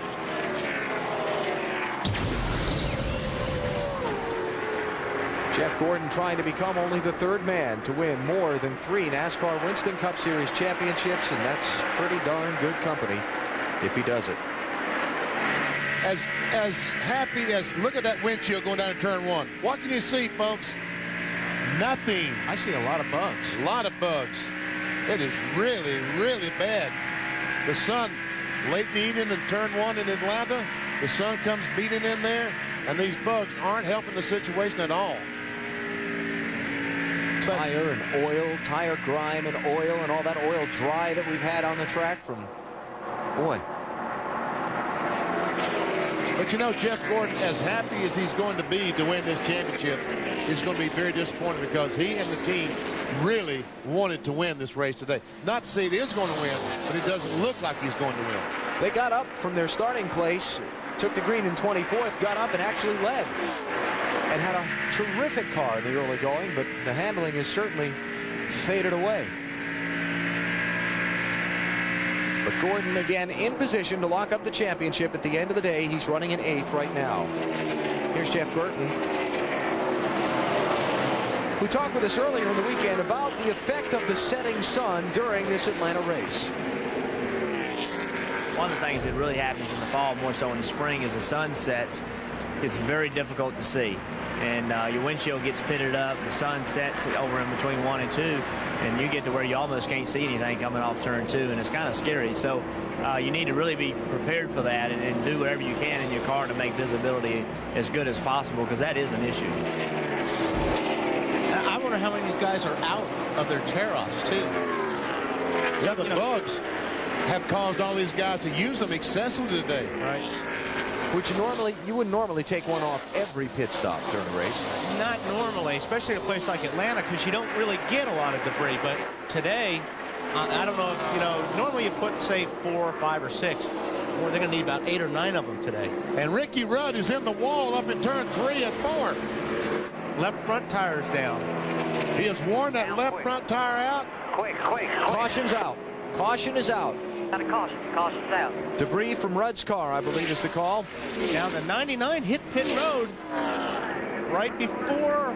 It'd be close on what they did on the yellow. And look at, they're all speeding through the pit lane to make sure they beat the leader back. Yeah.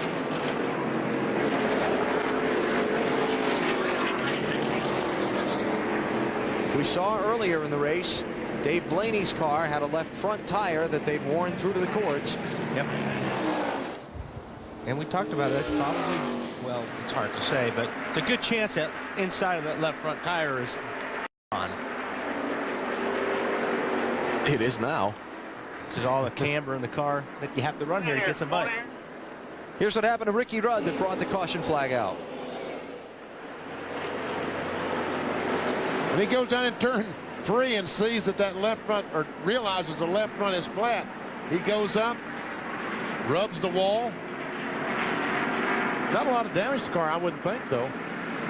And that caution came out at exactly the perfect point for people to pit, take their fuel, and make it to the finish. Here's the problem with what he just did going through the pit. I think he's got a lot of damage now on that left front fender because that tire may have come apart.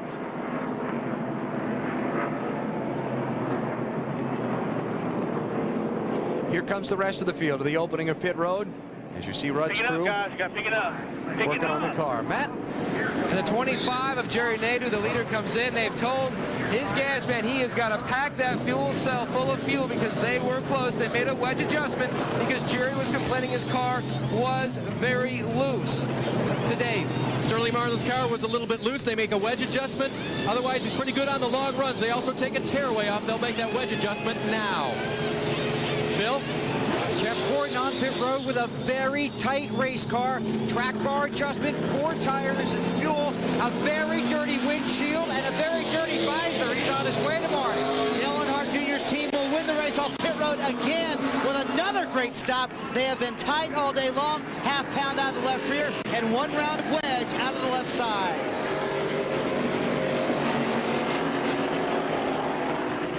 Ricky Rudd's still in the pits. Well, since they got lapped, they might as well stay in there and do all the work they need to do. But it looks like they do have some damage on the left front, and that tire probably shredding. Let's check on the race off of pit road. This is the camera at the scoring line. There we see Junior, and then we see Nadeau, Labonte, Sterling Marlin, Stewart Wardburn.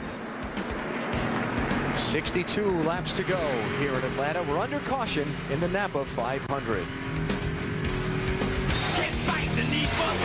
That works so hard for you every week. You've been introduced to guys like Corky and Thumper. You've heard us talk about some of our camera guys like Goat and Dog and T-Bone and Pony. Then there's Turtle, Rambo, and Stoley. Back in the compound, more strange people with names like Hoppy and Heffy and Mr. B and Doc. And then there's this one guy named Brad, a pit road videographer since 1983. Back then, those cameras were big and heavy. In fact, Brad was 6'2" when he started this job. But now, after 19 seasons, this is Brad's final race. You see, he actually has a cushy desk job away from the track, so for years he spent weekdays in the office and weekends at the racetrack. In addition to covering pit road, he's covered my back since 1995. Brad's always brought 3 things to the track: great talent, a friendly laugh, and a quality cigar. To his wife, Sue, we've done all we can. Now you take care of him on the weekends. Brad, you've brought a special style and a smile to the many miles. You take with you our sincere thanks, our best wishes, and finally a nickname. One reserved for only the best. Champion. Thank you. Thank you. Way to go, Brad. Brad. And if you had to cover Weber's back, see, his hair wasn't that color all the time. No, he was dark haired till 1995, right? All right, we're set to go back racing. 58 laps to go, and they take the green flag. Dale Earnhardt Jr. got the lead back from Jerry Nadeau on the pit stops. All that work Nadeau did to get the lead from Jr., he's got to load it up and try it again. See Michael Waltrip, Robert Presley down on the bottom of the racetrack. Robert is just 1 lap down. There you see her bubbles. Junior, Jerry Nadeau, Bobby Labonte. Oh, somebody's way off the pace down there on the bottom. Joe Nemechek, isn't it? Couldn't see.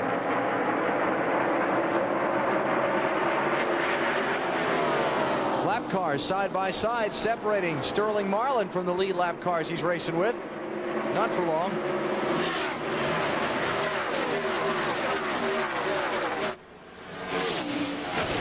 It is the 33 car that didn't come up to speed.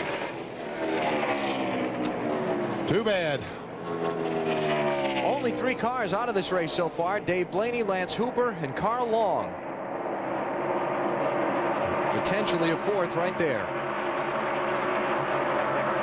And Jimmy Spencer is back on pit road with an unscheduled pit stop, and no one is. Looks like a stop and go almost. Stop and go penalty from NASCAR. Must have passed someone on the left side. I didn't hear him call a penalty, Benny. Don't know what that's about. And the report from Joe Nemechek's pit is the transmission broke on the restart.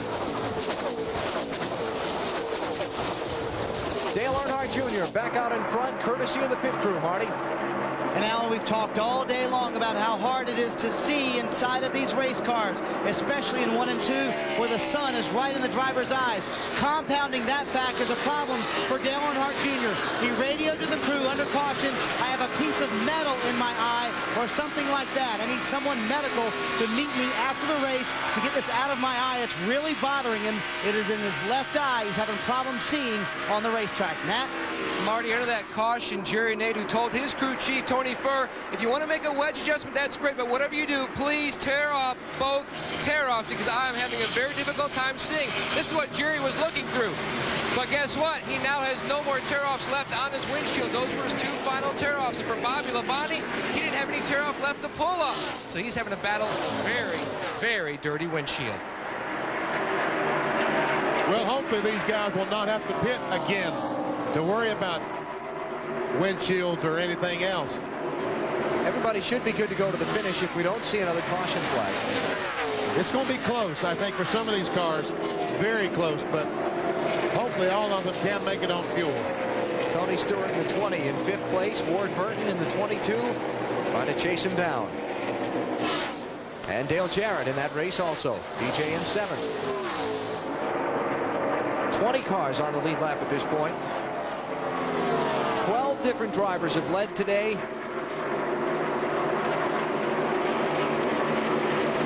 And so far, we haven't had any serious incidents. It's been a very clean race. 5 caution flags, but most for very minor things. Only crash we had was Carl Long spinning at lap 18 earlier in the race. Everything else has been for debris or oil, one of the 2. Dale Jr. started running a full-face helmet, and a lot of times if you don't run a skirt down along the bottom, you can see his chin and his neck. If you don't run a skirt that goes along the bottom of the helmet, you tuck in your uniform, you can get debris up inside that helmet. And it used to be he had goggles on. It was real hard to get something in your eye if you wore goggles with an open-face helmet. Marty? Well, that's their suspicion, Wally. They think some debris came from underneath the helmet or through the vent hose, but it is definitely bothering Junior with his left eye. But there's good news on the pit box here. Wilson is protected at least. He has a helmet on this weekend, sitting on the wagon, rooting these guys on to victory.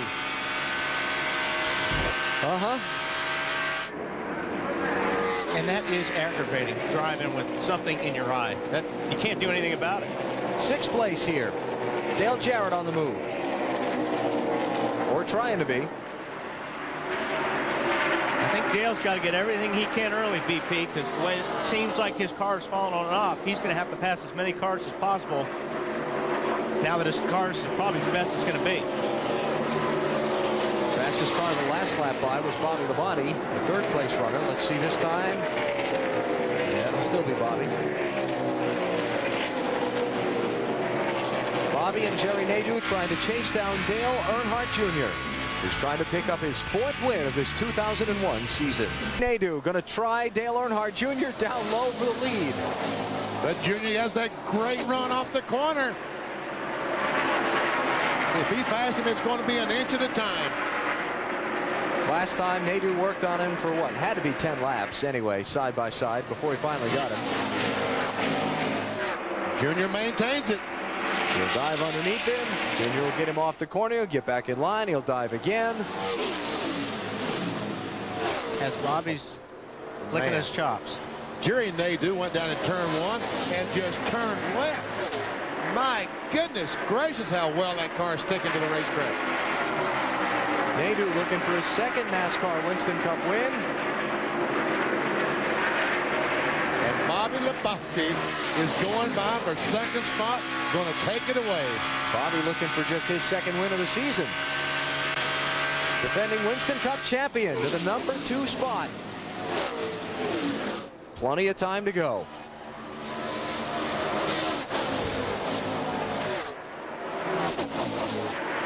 Since this Atlanta racetrack was rebuilt in mid-1997 to its present configuration, there have been 8 races held here. Bobby Labonte has won 3 of them. He's finished in the top 5, 6 of them. Check out the speeds at the line this time. Tony Stewart.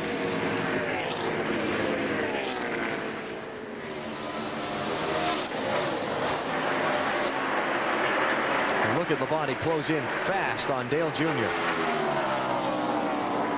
Tony Stewart back in 5th place. Here comes Bobby. We'll go back and get that report on Tony Stewart in a minute. First, let's watch this. It's just a matter of time, BP. If the 18 car can cut underneath the 8 car like that and run right where he's running without getting tight, he's not aero tight, he's got a good race car. The different lines. One high, one in the middle, one down low. Yeah. Isn't that great? Yes. Love it.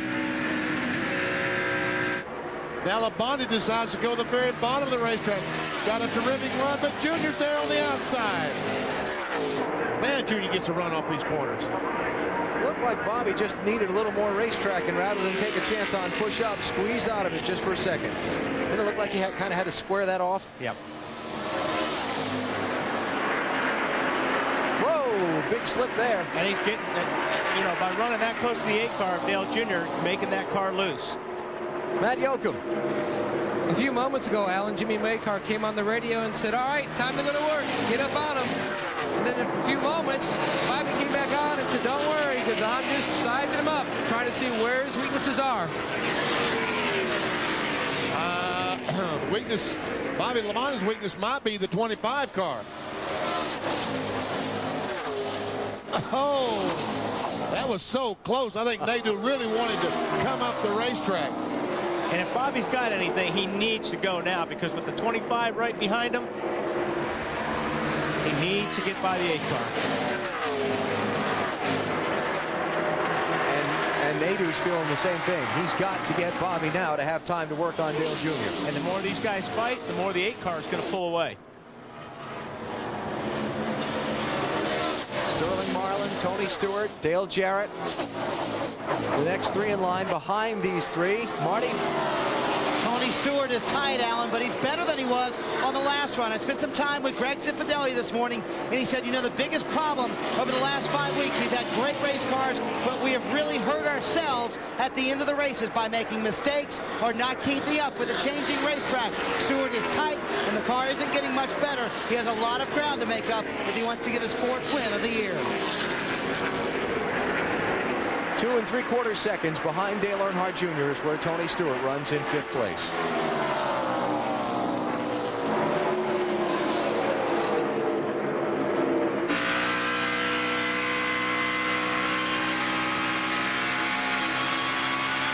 This is terrific.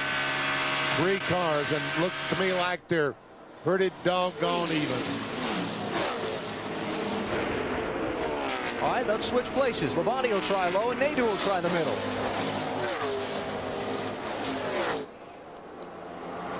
Oh.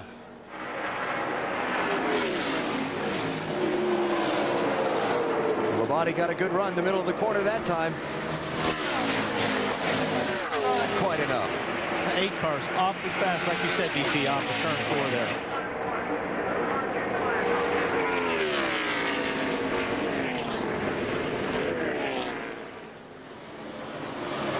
Miles to go. Bobby Labonte trying it on the bottom. Can't quite get alongside. Can't quite pull that slide job.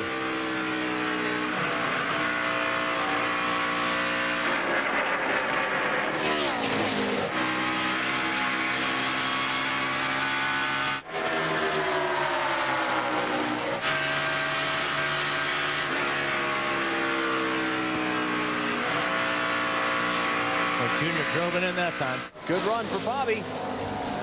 Got a good bite down low that time.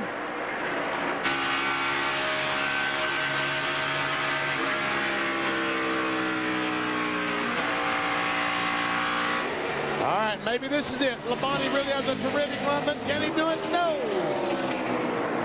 And here comes Nadeau. Little drafting push for Junior.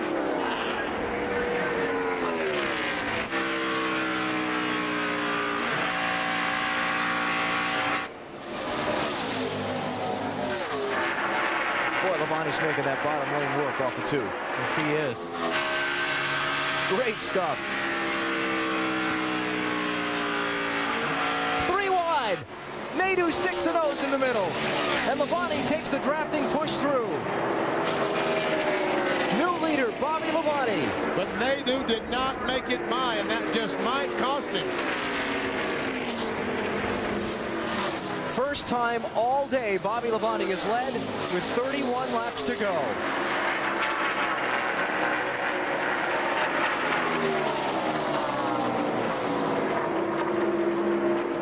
Now Nadeau's got to have some urgency to get by Dale Jr. here.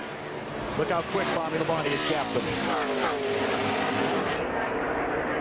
And there comes Sterling Marlin, the 4th place car. Check out that stat. 10 of the last 16 races, the driver leading the most laps has failed to win.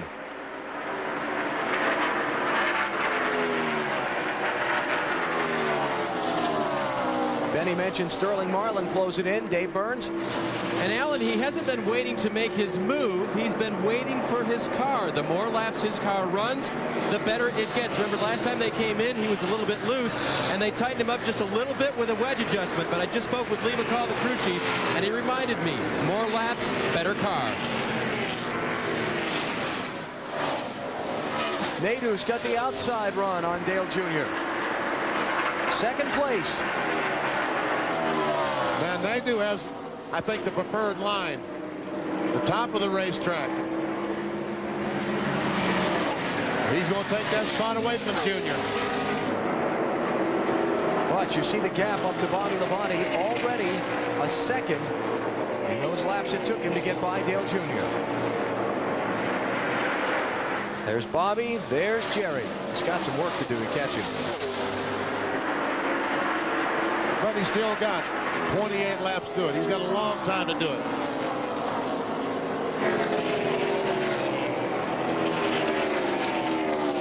Let's check speeds at the line and see how the top few are doing. While we check that, Johnny Benson starting to show some smoke from behind the 10 car. We see the 25 car is faster than any other car in the top 10. Marty? Johnny Benson is showing smoke, soldiering on 7 cylinders. And Alan, this is your fault. Remember our conversation with James Ince this morning. You told him to go with the bigger gear, so he turned more RPM, so he's blamed it all on you. I didn't tell him any such thing. They told me they were going back to their original gear. They had thought about going conservative, but they were going to go back the way they were in practice yesterday and hope that it lived to the finish.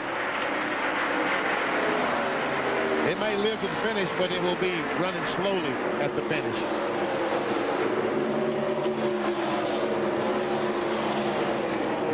Got a final commercial break to do between now and the checkered flag, so let's take it here. Bobby Labonte leads Jerry Nadeau by an even 1 second. Jeff Gordon running 9th in position to lock up the title. 100 at the Atlanta Motor Speedway. 23 laps to go between now and the checkered flag, and Jerry Nadeau closing in. This has been an exciting race. Let's take a look at our Pepsi race recap and the events of the afternoon. Gorgeous weather for starters. 70-some degree day, resulting in a 96,000-plus crowd turning out. That was early. Dale Earnhardt Jr. getting Mark Martin loose and then wrinkling up his left rear quarter panel. Bobby Labonte, the leader, almost didn't get past an early spin. Carl Long got turned around and into the inside wall.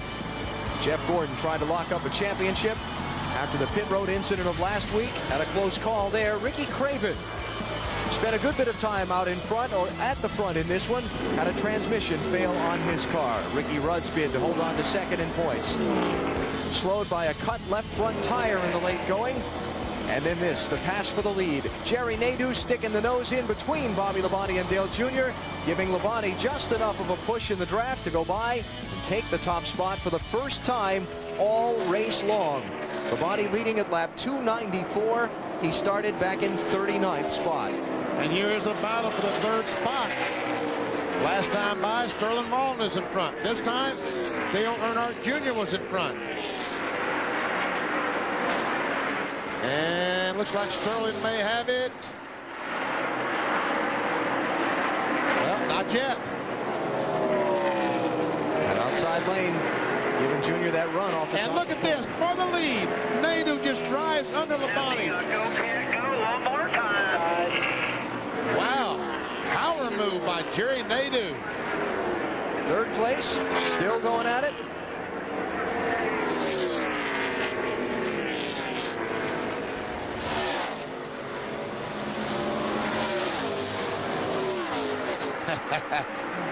Sterling Marlin is a little faster, but he just can't get the grip he needs on the bottom of the racetrack to get by Junior. Where did Jerry Nadeau get all that speed from? Whoa!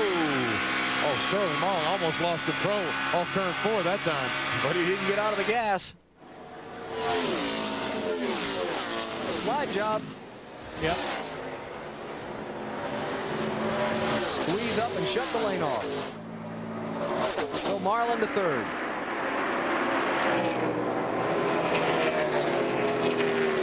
Last lap by, Jerry Nadeau was 0.3 of a second faster than Bobby Labonte. Where did all that speed come from?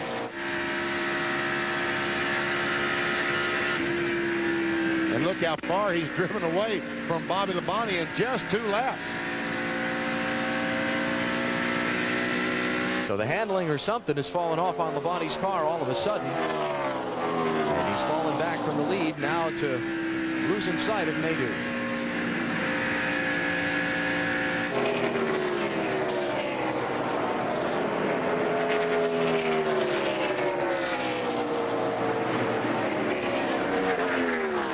Now Jerry Nadeau, Tony Furry's crew chief, can just say is, please, let's don't have another caution flag. Please let this thing go green the rest of the way. The 25 car was one of the guys that was a little tight on fuel just before that caution came out to the finish. So good point, Alan. Hope that doesn't hiccup on him in the last laps. It's one thing, of course, to have fuel in the tank. It's another to have the pickup to where you're getting all of the fuel out of the tank. So we'll see. You know, this is going to be a very good day for Rick Hendrick, it looks like.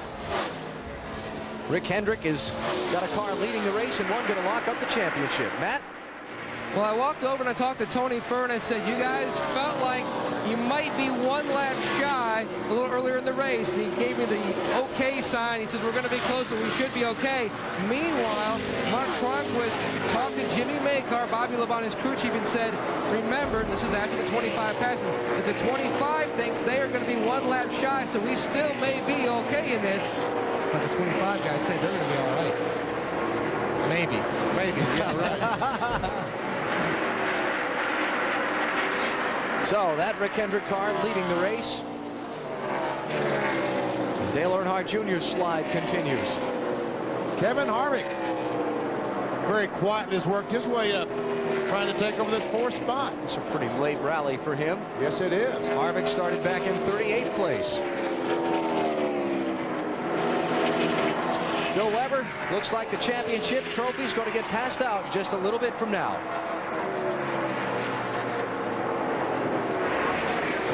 Well, car owner Rick Hendrick is down here. You don't know whether to laugh, cry, cheer, worry. You're having a fairly good day. I know what to do. I'm worrying. I know exactly what to do. I'm worried. I'd like to see Jerry win this race for Pop, and I'd like to get this championship running in the top 10. So pretty nervous right now. That'd be an amazing accomplishment, Rick, if you can pull that off. Yeah, the guys have worked hard, and you know, they put on a good race today. So this is some of the closest racing I've ever seen. So it's been a great year. It has been. Nadeau's very good at this track. Obviously, it looks like you will walk away with a championship here today. Boy, these things are hard to get, and these guys have worked hard. You know, everybody in the organization has worked hard, and to win the truck deal and this deal, it's been a great year. Now, if Jerry can make it on fuel. Well, there's something else to worry about, Rick. Hey, don't tell me anything else. It's been a great race to watch, but he's been fantastic to watch down here. Watching TV, walking away, back to the TV, talking to people, watching the race. Just another great gentleman in this NASCAR Winston Cup sport, headed for perhaps victory lane as well as a championship. Yeah, Bill, and what would be Rick Hendrick's 5th NASCAR Winston Cup title, 4 with Jeff Gordon, 1 with Terry Labonte. And you see Hendrick Motorsports having a pretty decent day.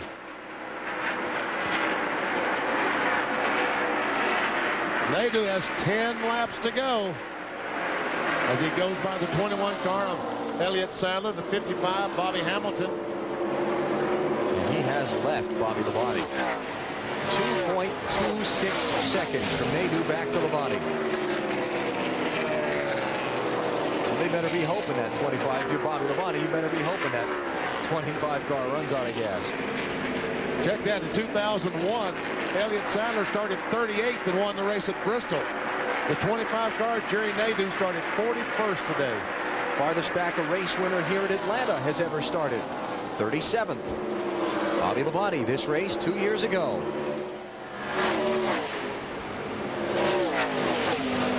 I talked to Jerry in the garage area this morning. I said, what do you think? He said, we've got an awfully good car. I said, you worried about coming up through the traffic? He said, we've got an awfully good car. He was very confident. Gap from Nadeau back to Bobby Labonte. There it is. That's 2.5 seconds. Exactly. Yep. Dale Jr., by the way, has lost another spot. Ward Burton has gotten by him. So Jr. back to 6th. Dale Jr. almost 10 seconds now behind Jerry Nadeau.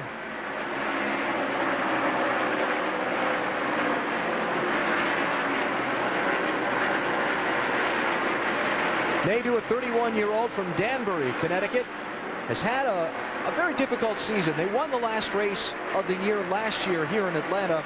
Really felt like that was the coming together for he and the Hendrick team to springboard them to good things to this season. Then they've struggled. Only 8 top 10 finishes all season, and they failed to finish 8 races. Now there's a battle going on for the 6th position. Jared had it from Junior. Junior took it back away, and here comes Jeff Gordon trying to take it away from both of them.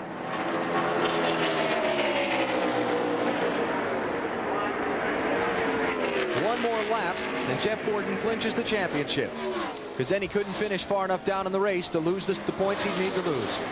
So next time he crosses the start-finish line, Jeff Gordon is the 2001 NASCAR Winston Cup Series champion.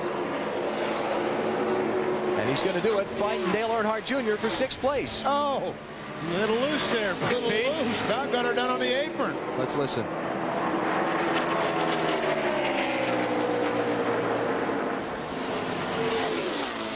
I guess he's a little busy for them to pass that message on to him right now. Well, he moves into the 6th position. But he's got about 2 seconds to the next spot. Well, he wanted to win it running up front. It's not going to be a win, which earlier in the day looked like it had the potential to be. But he's going to get himself a good top 10 finish today, unlike the last 2 weeks where they've struggled so badly. Earnhardt Jr. and Jarrett, 7th place.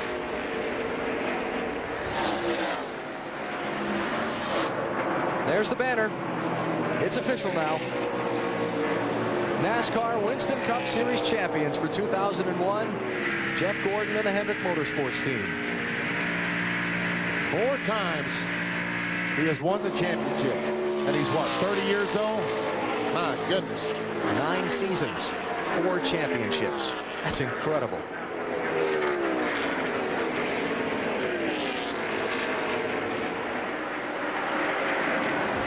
And he pretty much locked it up with a strong run of races middle of the season. Wins at Indianapolis and Watkins Glen in early August set him on the road to the championship. And Now just a couple of more laps to go before the celebration can begin, and the Champions Trophy is handed over to Jeff Gordon. So, Jerry Nadeau. Is there enough gas in that thing? Keep digging. 2 more laps there. Lap and a half. Be careful. Yeah, be careful.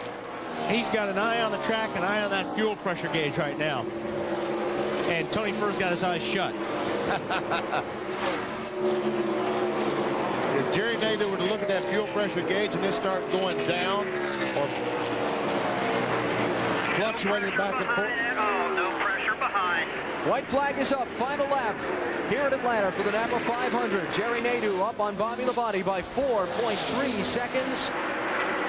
A little farther along, and even if it runs out, he could coast it home. He's wiggling the car. The fuel pressure's low. Does Labonte have time to catch him? The leader's off the pace. Where's the green car? Here he comes.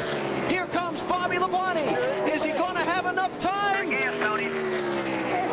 Off the final corner. Nadeau's going to lose the race. Bobby Labonte is the winner. There's your drama. Wow. Jerry Nadeau runs out of gas a half a lap from the checkered flag. Bobby Labonte wins the race, and Jeff Gordon has locked up the championship. That is just brutal. I mean, it's brutal. You know that as soon as that fuel gauge bobbled, that fuel pressure gauge. Mile progressive